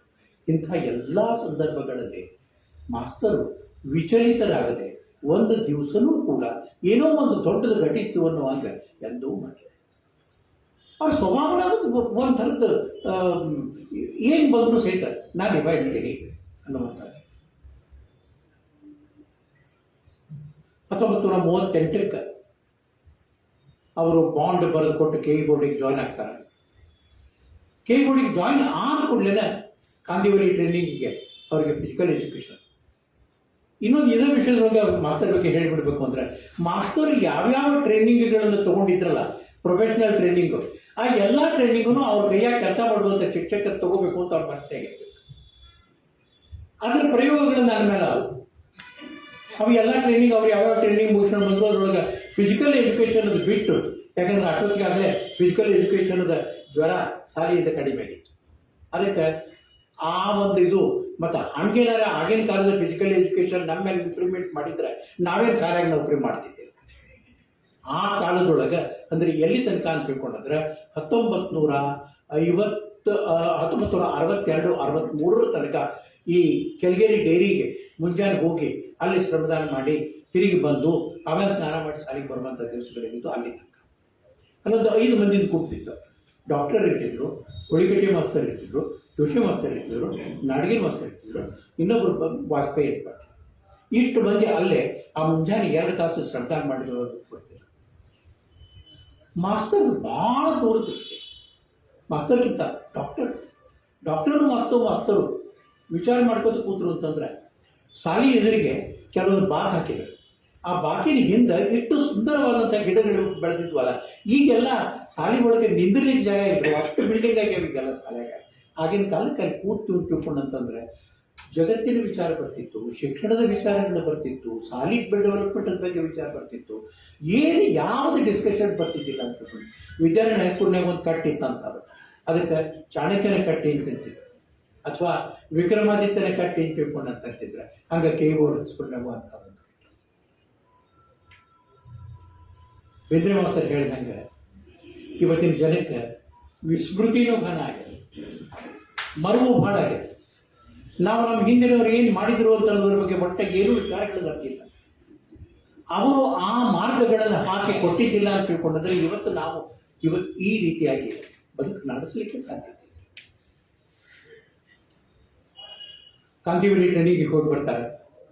ಕರ್ನಾಟಕ ಹೈಸ್ಕೂಲ್ ಜೊತೆ ಜೋಶಿ ಮಾಸ್ತರ್ನ, ಅದ ನೌಕರಿಗೆ ಬಂದಂಥ ನಾಡಗಿರಿ ಮಾಸ್ತರ್ನ ಕಾಂತಿವಲಿ ಟ್ರೈನಿಂಗಿಗೆ ಕಳಿಸ್ತಾರೆ. ಮುಂಬೈ ಒಳಗೆ ಫಿಸಿಕಲ್ ಎಜುಕೇಷನ್ ಟ್ರೈನಿಂಗ್. ಮುಂಬೈ ಒಳಗೆ ಫಿಸಿಕಲ್ ಎಜುಕೇಷನ್ ಟ್ರೈನಿಂಗ್ ಮುಗಿಸ್ಕೊಂಡು ಬಂದಂಥ ಈ ಇಬ್ಬರು, ಒಬ್ಬ ಶಿವ, ಒಬ್ಬ ಕೃಷ್ಣ, ಈ ಅಪರೂಪದ ಜೋಡಿ ಇಡೀ ಕರ್ನಾಟಕದೊಳಗೆ ಫಿಸಿಕಲ್ ಎಜುಕೇಷನ್ ಒಂದು ಚಳವಳಿಯನ್ನೇ ಹಾಕ್ತು ಆ ಕಾಲಕ್ಕೆ ಅನ್ನೋದನ್ನು ನಾವು ಗಮನಿಸಬೇಕಾದಂಥ. ಬಾಂಬೆ ಪ್ರೆಸಿಡೆನ್ಸಿಯವರು ಶಿಕ್ಷಣದೊಳಗೆ ಫಿಸಿಕಲ್ ಎಜುಕೇಷನ್ನ ಕಂಪಲ್ಸರಿ ಸಬ್ಜೆಕ್ಟ್ ಮಾಡೋಕ್ಕಿಂತ ಮೊದಲನೇ ಕೆ ಇ ಬೋರ್ಡ್ಸ್ನೊಳಗೆ ಫಿಸಿಕಲ್ ಎಜುಕೇಷನ್ ಒಂದು ಕಂಪಲ್ಸರಿ ಸಬ್ಜೆಕ್ಟ್ ಅಂತ ತಿಳ್ಕೊಂಡಾಗಿತ್ತು ಅಂತ ಅನ್ನೋದು ನಮ್ಮ ಮಾಸ್ತರ್ ದಾಖಲೆಗಳಲ್ಲಿ ನಮಗೆ ಕಂಡು. ಆ ಕಾಲದ ಅಧಿಕಾರಿಗಳು ಕೂಡ ಅಷ್ಟೇ ಸಬಲವಾದಂತಹ ಅಧಿಕಾರಿಗಳಿರ್ತಿದ್ರು. ಬಹಳಷ್ಟು ಫಿಸಿಕಲ್ ಎಜುಕೇಷನ್ದೊಳಗಿನ ಚಟುವಟಿಕೆಗಳು ಸ್ವಾತಂತ್ರ್ಯದ ಚಳವಳಿಯೊಳಗೆ ಮುನ್ನುಗ್ಗುವಂತಹ ಯುವಕರನ್ನು ತಯಾರು ಮಾಡುವುದರ ಸಲುವಾಗಿ ಇರ್ತಿದ್ದು ಅಂತ ಅನ್ನೋದನ್ನು ಗೊತ್ತಿದ್ದಂಥ ಅಧಿಕಾರಿಗಳು ಕೂಡ ಇಲ್ಲಿ ಕೊಡುವಂಥ ಫಿಸಿಕಲ್ ಎಜುಕೇಷನ್ದ ಕ್ವಾಲಿಟಿ ನೋಡಿ, ಅವುಗಳ ಪ್ರಾತ್ಯಕ್ಷಿಕೆಗಳನ್ನು ನೋಡಿ, ಆ ಪ್ರಾತ್ಯಕ್ಷಿಕೆಗಳಲ್ಲಿ ಪ್ರದರ್ಶಿಸಿದಂಥ ಪ್ರಾವೀಣ್ಯವನ್ನು ನೋಡಿ 3 ಸಾಲಿಗೆ ಜಾಗ ಕೊಟ್ಟಂತಹದ್ದು ಬ್ರಿಟಿಷ್ ಅಧಿಕಾರಿಗಳೇ. ಕೆ ಇ ಬೋರ್ಡ್ ಹೈಸ್ಕೂಲಿಗೆ ಹೊಸ ಮೆಹ್ತಾ ಬಂದಾಗ ಮುಡಕ್ ಅನ್ನೋರಂಥವ್ರಿಗೆ ಹೇಳಿ ಜಾಗ ಕೊಡಿಸಿದ್ದಾರೆ. ಅದಕ್ಕಿಂತ ಮೊದಲು ಕರ್ನಾಟಕ ಹೈಸ್ಕೂಲಿಗೆ ಈಗೇನು ನಾವು ಸವದತ್ತಿ ಸಾಲಿದ ಆ ಜಾಗ ಕೊಟ್ಟದ್ದು, ಅದು 2ನೇ ಸಲ ಲೀಸ್ ಆಗ್ತದೆ. ಮತ್ತು ನಡುವ ಈ ಸ್ವಾತಂತ್ರ್ಯದ ಇದರೊಳಗೆ ಸಂಸ್ಥಾ ಭಾಗವಹಿಸಿದಾಗ ಲೀಸ್ ಹೋಗಿರ್ತದೆ, ಮತ್ತು ಹಿಂದಾಗಡೆ ಅದು ಲೀಸ್ ಬರ್ತದೆ. ಪ್ರತಿಯೊಂದು ಅತಿ ಕಡಿಮೆ ಬೆಲೆ ಒಳಗೆ ಎಲ್ಲೆಲ್ಲಿ ಯಾವ್ಯಾವ ಜಾಗ ಸಿಗ್ತಾವ ಅಂತ ಅನ್ನೋದನ್ನು ಆರ್ಸಿ ಜಾಗ ತಗೊಂಡು, ಆಗ ಸಾಲಿನೂ ಕಡಿಮೆ ಇದ್ದು, ಒಂದೊಂದು ಸಾಲಿ ಭಯಂಕರ ಮೇಲೆ ಹೇಳ್ತೀವಿ. ಹಾಗೆ ಕರ್ನಾಟಕ ಹೈಸ್ಕೂಲ್ ಭಯಂಕರ ಮೇಲೆ ಇತ್ತು. ಕರ್ನಾಟಕ ಹೈಸ್ಕೂಲ್ ಭಯಂಕರ ಮ್ಯಾಲೆ ಎದ್ದ ಕಾಲಕ್ಕೆ ಶಿರೋಳಕರ್ ಮಾಸ್ತರ್ ಕಾಲಕ್ಕೆ ಹಾಗೆ ಎದ್ದ ಕೂಡಲೇ ಆಗ ಇನ್ಸ್ಪೆಕ್ಷನ್ಗೆ ಬಂದು ಇನ್ಸ್ಪೆಕ್ಟರ್ ಹೇಳ್ತಾರೆ, ಇನ್ನು ಮುಂದೆ ಇಲ್ಲ ಅಡ್ಮಿಷನ್ ಕೊಡಬೇಡ್ರಿ, ಇಲ್ಲಿ ನಿಲ್ಲಿಸ್ರಿ ಅಂತ ತಿಳ್ಕೊಂಡು. ಅದು ನಮ್ಮ ಮಾಳಮಡ್ಡಿ ಹೈಸ್ಕೂಲ್ ಸಾರ್ ಪ್ರಾರಂಭ ಮಾಡಲಿಕ್ಕೆ. ಮಾಳಮಡ್ಡಿ ಹೈಸ್ಕೂಲ್ ಶುರುವಾದದ್ದೇ ಕರಂದಿಕರ್ ಕಂಪೌಂಡ್. ಕರಂದಿಕರ್ ಅವ್ರ ಮನೆ ಒಳಗೇನೆ ಮೊದಲು ಶುರುವಾದ. ಆಮೇಲೆ ಹಿಂದಾಗಡೆ ಮುಂದೆ ದೇಸಾಯಿ ಬಂತು. ದೇಸಾಯಿ ಅದೇನು ಒಳಗೆ ಹೋಗ್ತೇವೆ ಬಲ್ಕಡೆ ಮೊದಲಿನ ಕ್ಯಾಮ್ರಾ ಬೇಕಿದ್ದಿತ್ತು, ಅದ್ರ ಹಿಂದಿನ ಭಾಗದೊಳಗೆ ದೇಸಾಯಿ ಒಂದು ಸಾಲು ಇದು ಅಲ್ಲೇ ಸಾಲಿ ಶುರುವಾಗಿ. ಅಲ್ಲೇ ನಡಗಿನ ಮಸ್ತರು ಹಿಂದಾಗಡೆ ಅಲ್ಲಿ ಜಾಯ್ನ್ ಆಗ್ತಾರೆ. ನಡಗಿನ ಮಸ್ತರು ಹೆಚ್ಚಾಗಿ ಕೆಲಸ ಮಾಡಿದ್ದು ಅಂತ ತಿಳ್ಕೊಂಡಿದ್ದ ಕೆ ಗೌಡ ಟ್ರೈನಿಂಗ್ ಕಾಲೇಜಸ್ ಅಂತ. ಆಮೇಲೆ ಬಂದು ಕೆ ಗೌಡಿಗೆ ಅವರು ಈ ಕ್ಷೇತ್ರಸ್ಥ ದೇವತೆಗಳು ಅಂತ ಇರ್ತಾರೆ. ಈಗ ಸ್ವಾಮಿ ಒಳಗೆ ಭೂತರಾಜ, ಆ ಇಡೀ ಪ್ರದೇಶದ ಮೇಲೆ ಅವ್ರದೇ ಆದಂತಹ ಒಂದು ಪ್ರಭಾವ. ಅಲ್ಲಿ ಬರುವಂಥ ವ್ಯಕ್ತಿ ಅವರ ಆ ಒಂದು ಪ್ರಭಾವ ವಲಯದೊಳಗೆ ಬಂದು ಬಿಡ್ತಾನಂತನ್ನುವಂಥ ರೀತಿ ಒಳಗೆ ಹಾಗೆ. ಮತ್ತು ಮಾಸ್ತರು ಯಾವ ಕಾಲಕ್ಕೆ ಯಾರನ್ನ ಎದುರಿಸ್ಲಿಕ್ಕೂ ಸೈಟಿಂದ ಬಂದ ನೋಡುವ ಅದ ಬಂದಿದ್ರು ನೌಕರಿಗೆ ಅವರು ಬರೀತಾರೆ. ಅಲ್ಲೇ ಒಬ್ಬ ಹುಡುಗ ಮಾಸ್ತರ್ ಅಂದ್ರೆ ಏನು ಅನ್ನೋ ರೀತಿ ಒಳಗೆ ನಡ್ಕೊಂಡು ಕೂಡಲೇ ಒಂದು ಬಲಗೈಲೆ ಒಂದು ಎಡಗೈಲೆ ಮಾಸ್ತರ್ ಕೊಟ್ರೆ ಅವ ಮುಂದೆ ಸಾಲಿಗೆ ಬಂದಿರ್ತಲ್ಲ, ಅಲ್ಲಿಂದ ತಿರುಗಿ ಹೋದವ ತಿರುಗಿ ಸಾಲಿಗೆ ಬಂದಿದ್ದೆ. ಇದು ಡ್ಯೂರಿಂಗ್ ದೀಸ್ ಇನಿಷಿಯಲ್ ಪೀರಿಯಡ್. ಇಡೀ ಕೆ ಬೋರ್ಡ್ ಕಟ್ಟೋದ್ರೊಳಗೆ, ಮಾಳಮಡ್ಡಿ ಹೈಸ್ಕೂಲ್ ಕಟ್ಟೋದ್ರೊಳಗೆ ಅವ್ರದ್ದು ಬಹಳ ದೊಡ್ಡ ಯೋಗದಾನ ಅಂತ ಅನ್ನೋದನ್ನ ಅದಕ್ಕೆ ಬುನಾದಿಯನ್ನು ಹಾಕಿಕೊಟ್ಟಿದ್ರು ಮುಧೋಳ್ಕರ್ ಅವರು.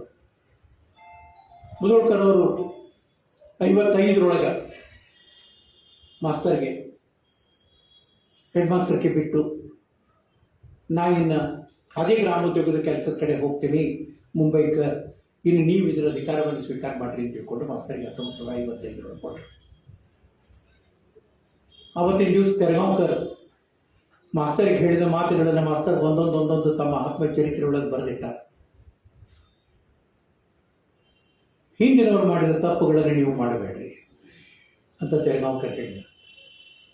ಕಡೆತನಕ ಮಾಸ್ತರು ಏನೋ ಒಂದು ಎಲ್ಲೋ ತಪ್ಪಾಕು ಅಂತ ತಿಳ್ಕೊಂಡಂತಂದ್ರೆ let us not repeat history, let us not repeat history.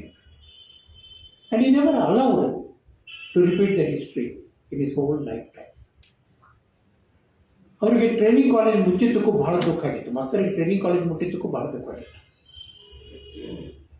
ಆವಾಗೇನು master ಬಂದು 56ನೇ ಇಸ್ವಿ ಒಳಗೆ ಸಾಲಿಗೆ ಒಂದು ವಿಶಿಷ್ಟವಾದಂಥ ಸ್ವರೂಪ ಕೊಡಬೇಕು ಅಂತ ತಿಳ್ಕೊಂಡು ಮಾಸ್ತರ್ ಎದುರಿಗೆ ಒಂದು ಪಿಕ್ಚರ್ ಇತ್ತು, ಹಿಂಗ ಸಾಲಿ ಬೆಳೀಬೇಕು ಅಂತ ತಿಳ್ಕೊಂಡ. ಮಾಸ್ತರ್ 4 ಅಪಾಯಿಂಟ್ಮೆಂಟ್ ಮಾಡ್ಕೋತಾರ.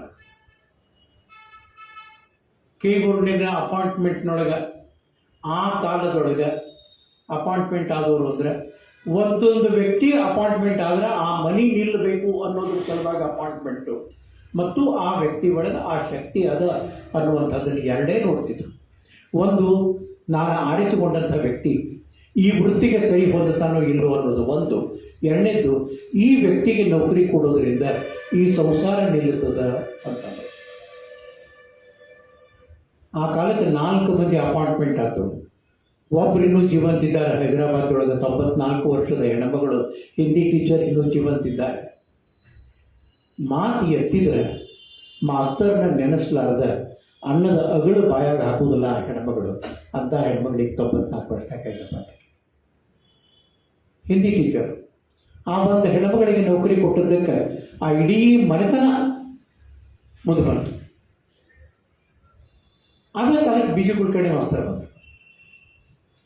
ಬಿ ಜಿ ಕುಲಕರ್ಣಿ ಮಾಸ್ತರ್ ಸಾಲಿಗೆ ಬಂದಾಗ ಮಾಸ್ತರ್ ಎದುರಿಗೆ ಏನಿತ್ತು ಅಂತ ತಿಳ್ಕೊಂಡಂತಂದ್ರೆ let us decorate the school ಅಂತ ಅನ್ನುವಂಥದ್ದು ಇತ್ತು.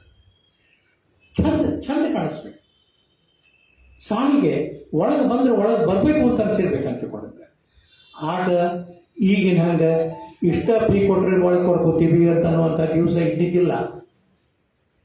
55, 56, 57, 58 ಈ ಕಾಲದೊಳಗೆ ಮಾಳಮಡ್ಡಿ ಒಳಗೆ ಮನೆಗೆ ಹೋಗಿ ಸಂಜೆ ಮುಂದೆ ನಿಮ್ಮ ಹುಡುಗರನ್ನ ನಮ್ಮ ಶಾಲೆಗೆ ಕಳಿಸ್ರಿ ಅಂತ ತಿಳ್ಕೊಂಡು ಶಿಕ್ಷಕರಿಗೆ ಹೇಳುವಂಥ ಸ್ಥಿತಿ ಇತ್ತು.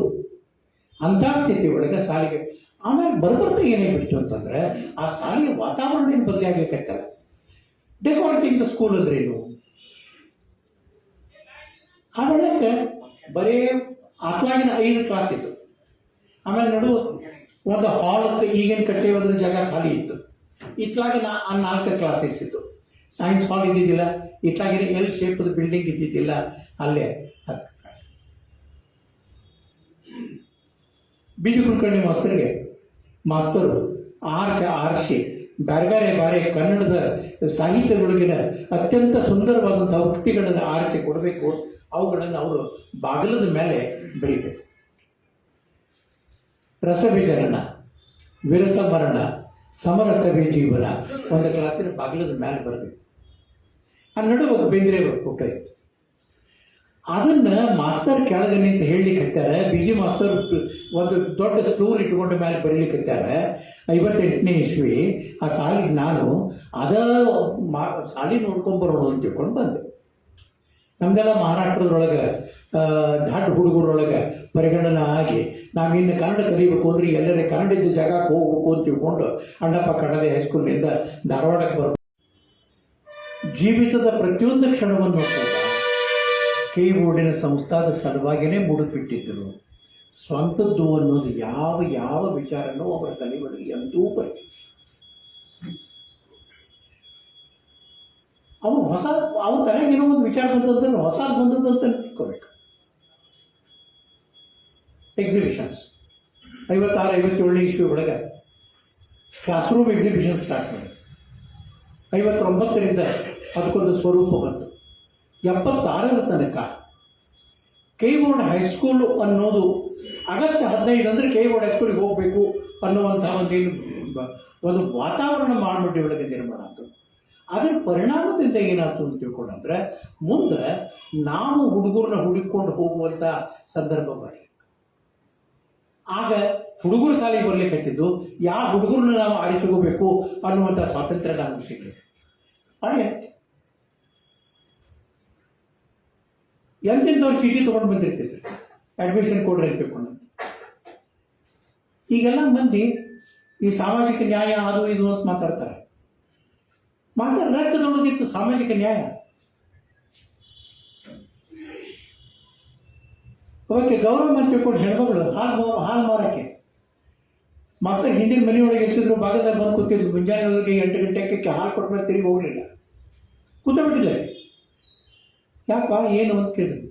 ಮಾಸ್ತರ ನಿಮ್ಮ ಸಾರಾಗ ನಮ್ಮ ಹುಡುಗಿ ಕಲಿಬಾರ್ದೇನ್ರಿ ಅಂತ ಕೇಳಿ. ಅದೇನ್ರಿ ಅಲ್ಲಿ ಇಂಟರ್ವ್ಯೂ ಅಂತ್ರಿ, ಅದು ಇಟ್ಟು ರೊಕ್ಕ ಅಂತ್ರಿ, ಅದು ಅಲ್ಲ ಆಗೋದಿಲ್ಲ ರೀ. ನಮ್ಮ ಮಗ ನಿಮ್ಮ ಶಾಲೆ ಕಲಿಬೇಕು ಅಂತ ತಿಳ್ಕೊಂಡು ಇದು ಸಾಧಾರಣ 1 ತಾಸಿನ ತನಕ ಈ ಸಂಭಾಷಣೆ ನಡೆದಿತ್ತು.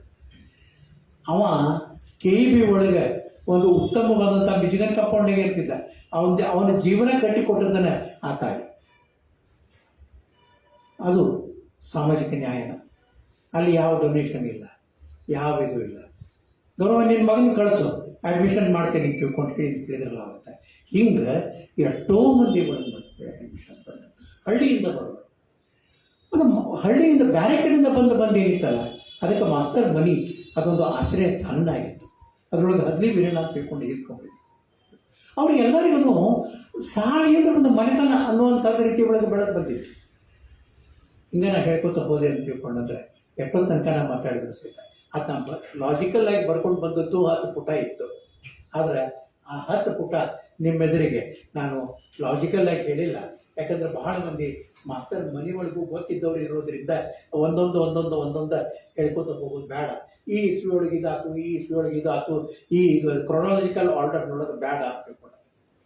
ಸರ್ಕಾರಿ ಕ್ಷೇತ್ರದೊಳಗೆ ಮಾಸ್ತರು ಅಂಗಡಿ ತೆಗೆದಾಗಿನ ಕಾಲಕ್ಕೆ ಶಿಕ್ಷಕರಿಗೆ ಕಡಿಮೆ ಕಿಮ್ಮತ್ತಿನೊಳಗೆ ತಿಂಗಳ ಸಾಮಾನು ಸಿಗಬೇಕು ಅಂತ ತಿಳ್ಕೊಂಡಂತೆ 2 ಸಲ ಅಂಗಡಿ ತೆಗೆದ್ರು. ಆ 2ನೇ ಸಲ ಫೇಲ್ ಆದಮೇಲೆ ಅದು ನರಸಿಂಹ ಕಿರಾಣಿ ಸಿಗೋದು ಸಾಧ್ಯ. ಆಮೇಲೆ ಮತ್ತೊಂದು ತೆಗೆದ್ರು, ಕರಂದಿಕರ್ ಮಾಸ್ತರ್ ಕಂಪೌಂಡ್ನಾಗ ಆ ಸಾಲ ಮಾಸ್ತರು ಎಕ್ಸ್ಪೆರಿಮೆಂಟ್ ಮಾಡಲಾರ್ದಂಥ ಪ್ರಶ್ನೆ ಇತ್ತು.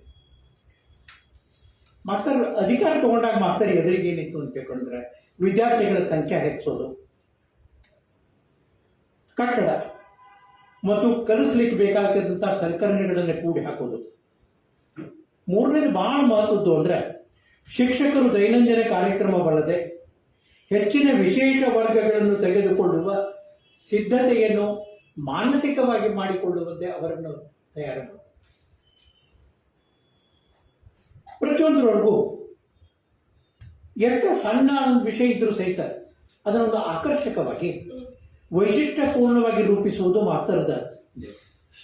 ಮಾಸ್ತರ್ ಶಾಲೆ ಒಳಗೆ ಚಾರ್ಜ್ ತಗೊಂಡ್ಕೊಳ್ಳೋ 3 ಬೋರ್ಡ್ ಶಾಲೆ ಒಳಗೆ ಬಂತು. ಆ 3 ಇಂಗ್ಲಿಷ್ ಬೋರ್ಡ್ ಶಾಲೆ ಒಳಗೆ ಕಲಿತು ಹೋದಂತಹ 75 ವರ್ಷದ ಹಿಂದಿನ ವಿದ್ಯಾರ್ಥಿಗಳು ಇವತ್ತು ಕೇಳ್ರಿ ಆ ಬೋರ್ಡ್ ಮೇಲೆ ಏನು ಇಂಗ್ಲಿಷ್ನಾಗ ಬರೆದಿತ್ತು ಅನ್ನೋದನ್ನ ಅವ್ರು ಇವತ್ತು ಹೇಳ್ತಾರೆ. ಫಸ್ಟ್ ಬೋರ್ಡ್ ಬಂದಿತ್ತು, henceforth the school and you are one, what you are the rest shall be. ಅರ್ಥ ಆಗೋರಿಗೆ ಅರ್ಥ. ಎರಡನೇದು ಬರ್ತಿದ್ರು, here shall be the heart of us. ನಾವು ನಮ್ಮ ಹೃದಯವನ್ನು ಇಲ್ಲಿ ಮುಡುಪಾಗಿಡ್ತೀವಿ. The best school of all. ಈಗ LIC ಆಫೀಸ್ನಾಗ ಅಲ್ಲೇ ಇಲ್ಲೇ ಆ LIC ದಿನಾಚರಣೆ ಅಂತ ಆಚರಿಸ್ತಾರಲ್ಲ, ಅಲ್ಲಿ ದೊಡ್ಡ ದೊಡ್ಡ ದೊಡ್ಡ ದೊಡ್ಡ ಬಲೂನ್ ಗಿಲೂನ್ ಹಾಕಿ ಇವನ್ನೆಲ್ಲ ಬರೆದು ಹಾಕಿರ್ತಾರೆ. ಇದು ನಮ್ಮಲ್ಲಿ ಇದ್ದದ್ದು 56ನೇ ಇಸ್ವಿ ಒಳಗೆ ಬರೆದಿತ್ತು.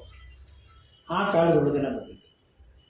ಮತ್ತು ಇಷ್ಟು ಬ್ಯೂಟಿಫುಲ್ ಮತ್ತೊಂದಿತ್ತು, your alma mater expects every one of you to do your duty. ಮಾಡುವಂತ ಎಂದು ಹೇಳಿ ಮಾಡಿಸ್ತಿದ್ದಿಲ್ಲ, ಅವ್ರು ಮಾಡ್ತಿದ್ರು, ನಾವು ಒಂದು ಕಡೆ ಮಾಡಿ. For her no contribution is too great and no sacrifice is too small. He was the man who sacrificed throughout his life for the institution. ಯಾವ ಶಾಲೆಗಳವರೆಗೂ ಮಾಡಲಾರ್ದಂಥದ್ದು KBoard ಹೈಸ್ಕೂಲ್ ಒಳಗೆ ಯಾವುದು ಅಂತ ತಿಳ್ಕೊಂಡ್ರೆ ಶಾಲಾ ಬಾನುಲಿ. ಸ್ಕೂಲ್ ಬ್ರಾಡ್ಕಾಸ್ಟ್ ಅಂತ ತಿಳ್ಕೊಂಡು ಯಾವ್ದು AIR ಮಾಡ್ತಿದ್ರು, ಆ ಸ್ಕೂಲ್ ಬ್ರಾಡ್ಕಾಸ್ಟನ್ನು ಶಾಲೆ ಒಳಗೆ ಪ್ರಾರಂಭ ಮಾಡಿದ್ರು. ಮೊದಲನೇದು ಅಬ್ರಹಾಂ ಲಿಂಕನ್ನ ಜೀವನದ ಆಧಾರಿತವಾಗಿ ಲಕ್ಷ್ಮಣ್ ಜ್ಯೋತಿ ಬರೆದರು. ಬಾಪೂಜಿ ವಾಚನಾಲಯ ಅಂತ ಪ್ರಾರಂಭ ಮಾಡಿದರು. ಗ್ರಂಥ ಸಂಕಲನ ಸತ್ರ ಅಂತ ಮಾಡಿದರು. ತಲ್ಲೂರು ರಾಯನಗೌಡರ ಮನೆಯೊಳಗಿದ್ದಂಥ ಪುಸ್ತಕಗಳೆಲ್ಲ ಬಂತು. ಗೋಕಾಕರು ಧಾರವಾಡ ಬಿಡಬೇಕಾದ್ರೆ ತಮ್ಮ ಮನೆಯೊಳಗಿನ ಪುಸ್ತಕ ಎಲ್ಲ ಕೊಟ್ಟರು. ಹೀಗಾಗಿ KBoard ಲೈಬ್ರರಿ ಇಟ್ಟು ರಿಚ್ ಲೈಬ್ರರಿ ಆಗಲ್ಲ.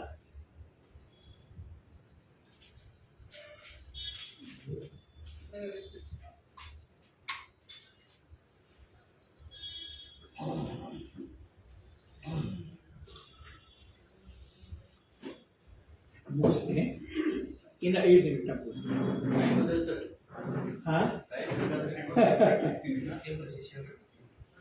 57ಕ್ಕೆ ಪ್ರಯೋಗಾಲಯ ಕಟ್ಟಿದ್ರು. 58ಕ್ಕೆ ಪ್ರೀ ಪ್ರೈಮರಿ ಶುರುವಾಯಿತು. ಮತ್ತು ಪ್ರೀ ಪ್ರೈಮರಿಗೆ ಅಪಾಯಿಂಟ್ಮೆಂಟ್ ಮಾಡ್ಕೋಬೇಕಾದ್ರೆ ಶಾಂತಮತಿ ಗಂಗೊಳ್ಳಿಯವರನ್ನು ಮಾಡ್ಕೊಂಡು, ಅದೊಂದು ಕುಟುಂಬ ಆ ವೇಳಕ್ಕೆ ನಿಲ್ಲಬೇಕಾಗಿತ್ತು. ಅದಕ್ಕೆ ಆ ಹುಡುಗಿನ ಕರೆದು ನಮ್ಮ ಶಾಲೆಯ SSLC ಮುಗಿಸಿದ ಹುಡುಗಿ ಆಕಿನ ಪ್ರೀ ಬರುತ್ತೆ. ಮಾಸ್ಟರ್ ಪ್ರಯತ್ನದಿಂದ ಶೂಟಿಂಗ್ ರೇಂಜ್ ಬಂತು. ಸಾಹಿತ್ಯ ಸಮ್ಮೇಳನ ಶುರುವಾದವು.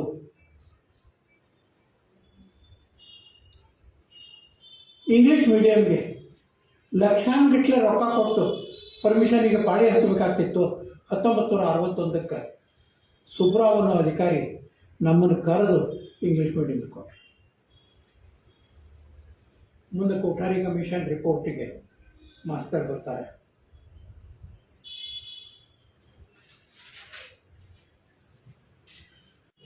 ಭಾಷಣ ಮಿಷನಕ್ಕೆ ಬಂಗೇರ, RLSಕ್ಕೆ ಮೊದಲು ಕೊಪ್ಪಳ ಅವರು ಇದ್ದಾಗಡೆ ಪಟ್ಟಣ ಶೆಟ್ಟಿ ಅವರು, ಇವರು ಕೊಪ್ಪಳ ಅಂತಿದೆ. ಗರ್ಲ್ಸ್ ಹೈಸ್ಕೂಲ್ಗೆ ಅಮ್ಮಣ್ಣ ಇವರು, ಕರ್ನಾಟಕ ಹೈಸ್ಕೂಲಿಗೆ KG ಜೋಶಿ ಮಾಸ್ತರು. ಮಾಸ್ತರು ಹೆಡ್ ಮಾಸ್ತರ್ ಆಗಿ ಬಹಳ ದಿವಸದ ಮೇಲೆ ಅವರು ಹೆಡ್ ಮಾಸ್ತರ್. ಜೋಶಿ ಮಾಸ್ತರು ಸ್ವಾತಂತ್ರ್ಯ ಯೋಧರು ತಿಳ್ಕೊಂಡು ಹೆಸರಾದ. ಯಾಕಂದ್ರೆ ಅವರ ಅರೆಸ್ಟ್ ಆದ. ಅವರಷ್ಟನ್ನ ಸ್ವಲ್ಪ ಕಡಿಮೆ ತೂಕದೊಳಗೆ, ಆದರೆ ಸ್ವಾತಂತ್ರ್ಯದ ಚಳವಳಿ ಒಳಗೆ ಜೈಲಿನ ಸಮೀಪಕ್ಕೆ ತನಕ ಹೋಗಿ ಬಂದರು. ನನಗೆ ಬಸ್ ಕಡೆಗೆ ಹಾಳರು, ಸ್ಟೇಷನ್ ಸುಟ್ಟರು. ಭೂಗತ ವ್ಯಕ್ತಿಗಳಿಗೆ ರೊಕ್ಕ ಕೊಟ್ಟು ಮುಗಿಸೋವಂಥ ಕೆಲಸ ತೊಳೆದಿದ್ರು. ಶ್ರೀರಂಗ ಕಾಮತರ ಕೈಯಾಗ ಕೆಲಸ ಮಾಡ್ತಿದ್ರು. 1, 2 ಇತ್ಲಾಗ ಸಂಸ್ಥಾ ಬೆಳೆಸಬೇಕು, ಇತ್ಲಾಗ ದೇಶದ ಸಲುವಾಗಿ ಕರೆ ಏನಿತ್ತು ಆ ಕರೆಗೆ ಹೋಗ್ಬಿಡ್ಬೇಕು, ಅದರ ಸಲುವಾಗಿ ಮಾಡಬೇಕಾದಂಥ ಕೆಲಸಗಳನ್ನು ಮಾಡುವಾಗ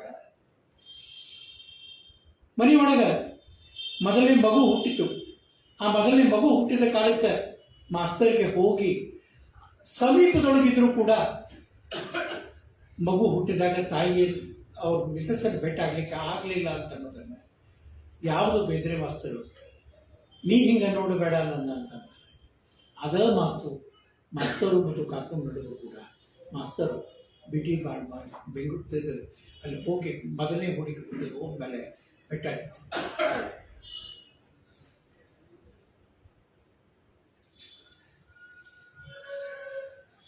ರಗಡ್ ಗ್ರ್ಯಾಂಟ್ ಬಂದು ಸಾಲಿಗೆ ಒಂದರ ನಂತರ ಒಂದು ಗ್ರ್ಯಾಂಟ್ ಬರ್ಕೊತಾನೆ ಹೋದು.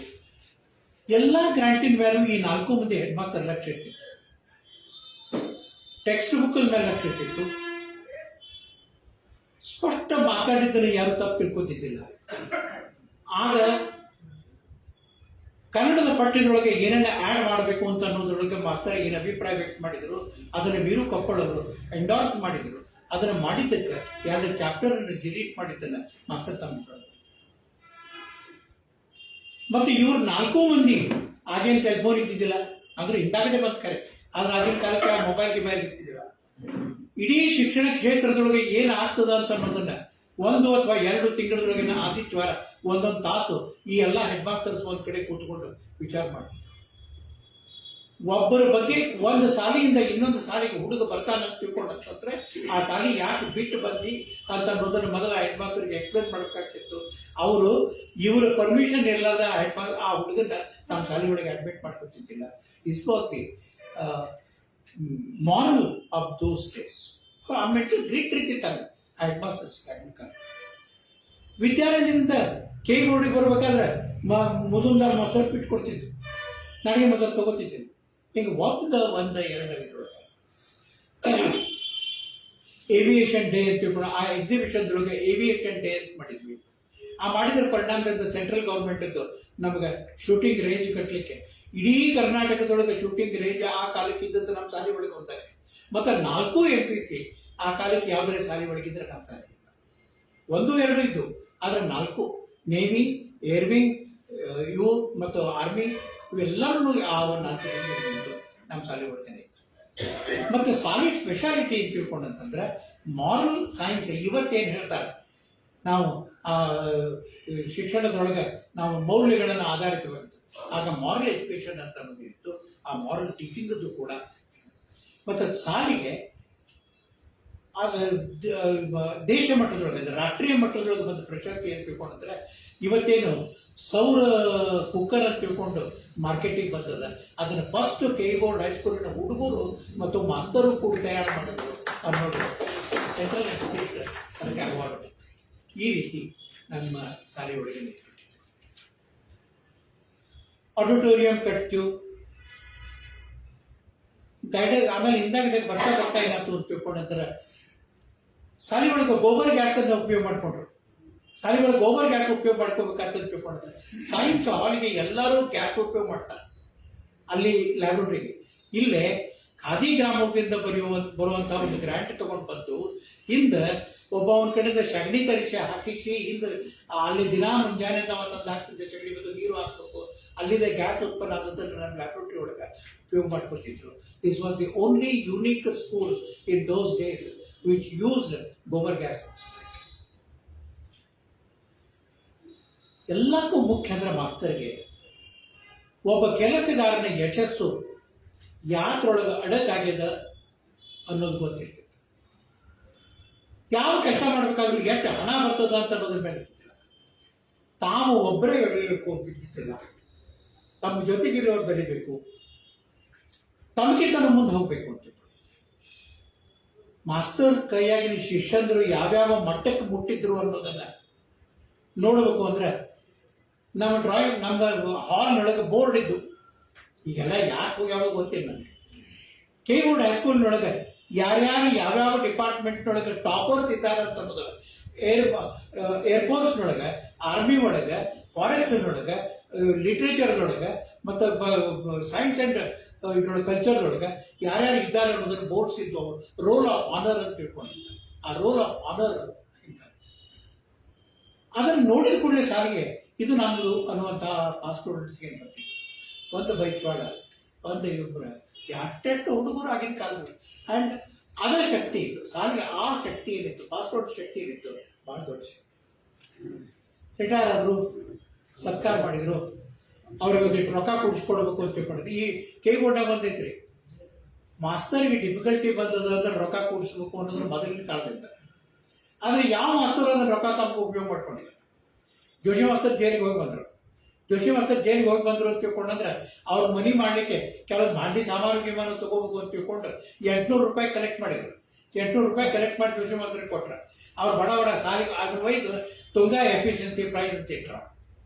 ಅವ್ರು ಭಾಂಡಿ ಗಿಂಡಿ ಖರೀದಿ ಮಾಡ್ಕೊಂಡು ಬರಲಿಲ್ಲ, ತುಂಗಾ ಎಫಿಷಿಯನ್ಸಿ ಮಾಡಿ.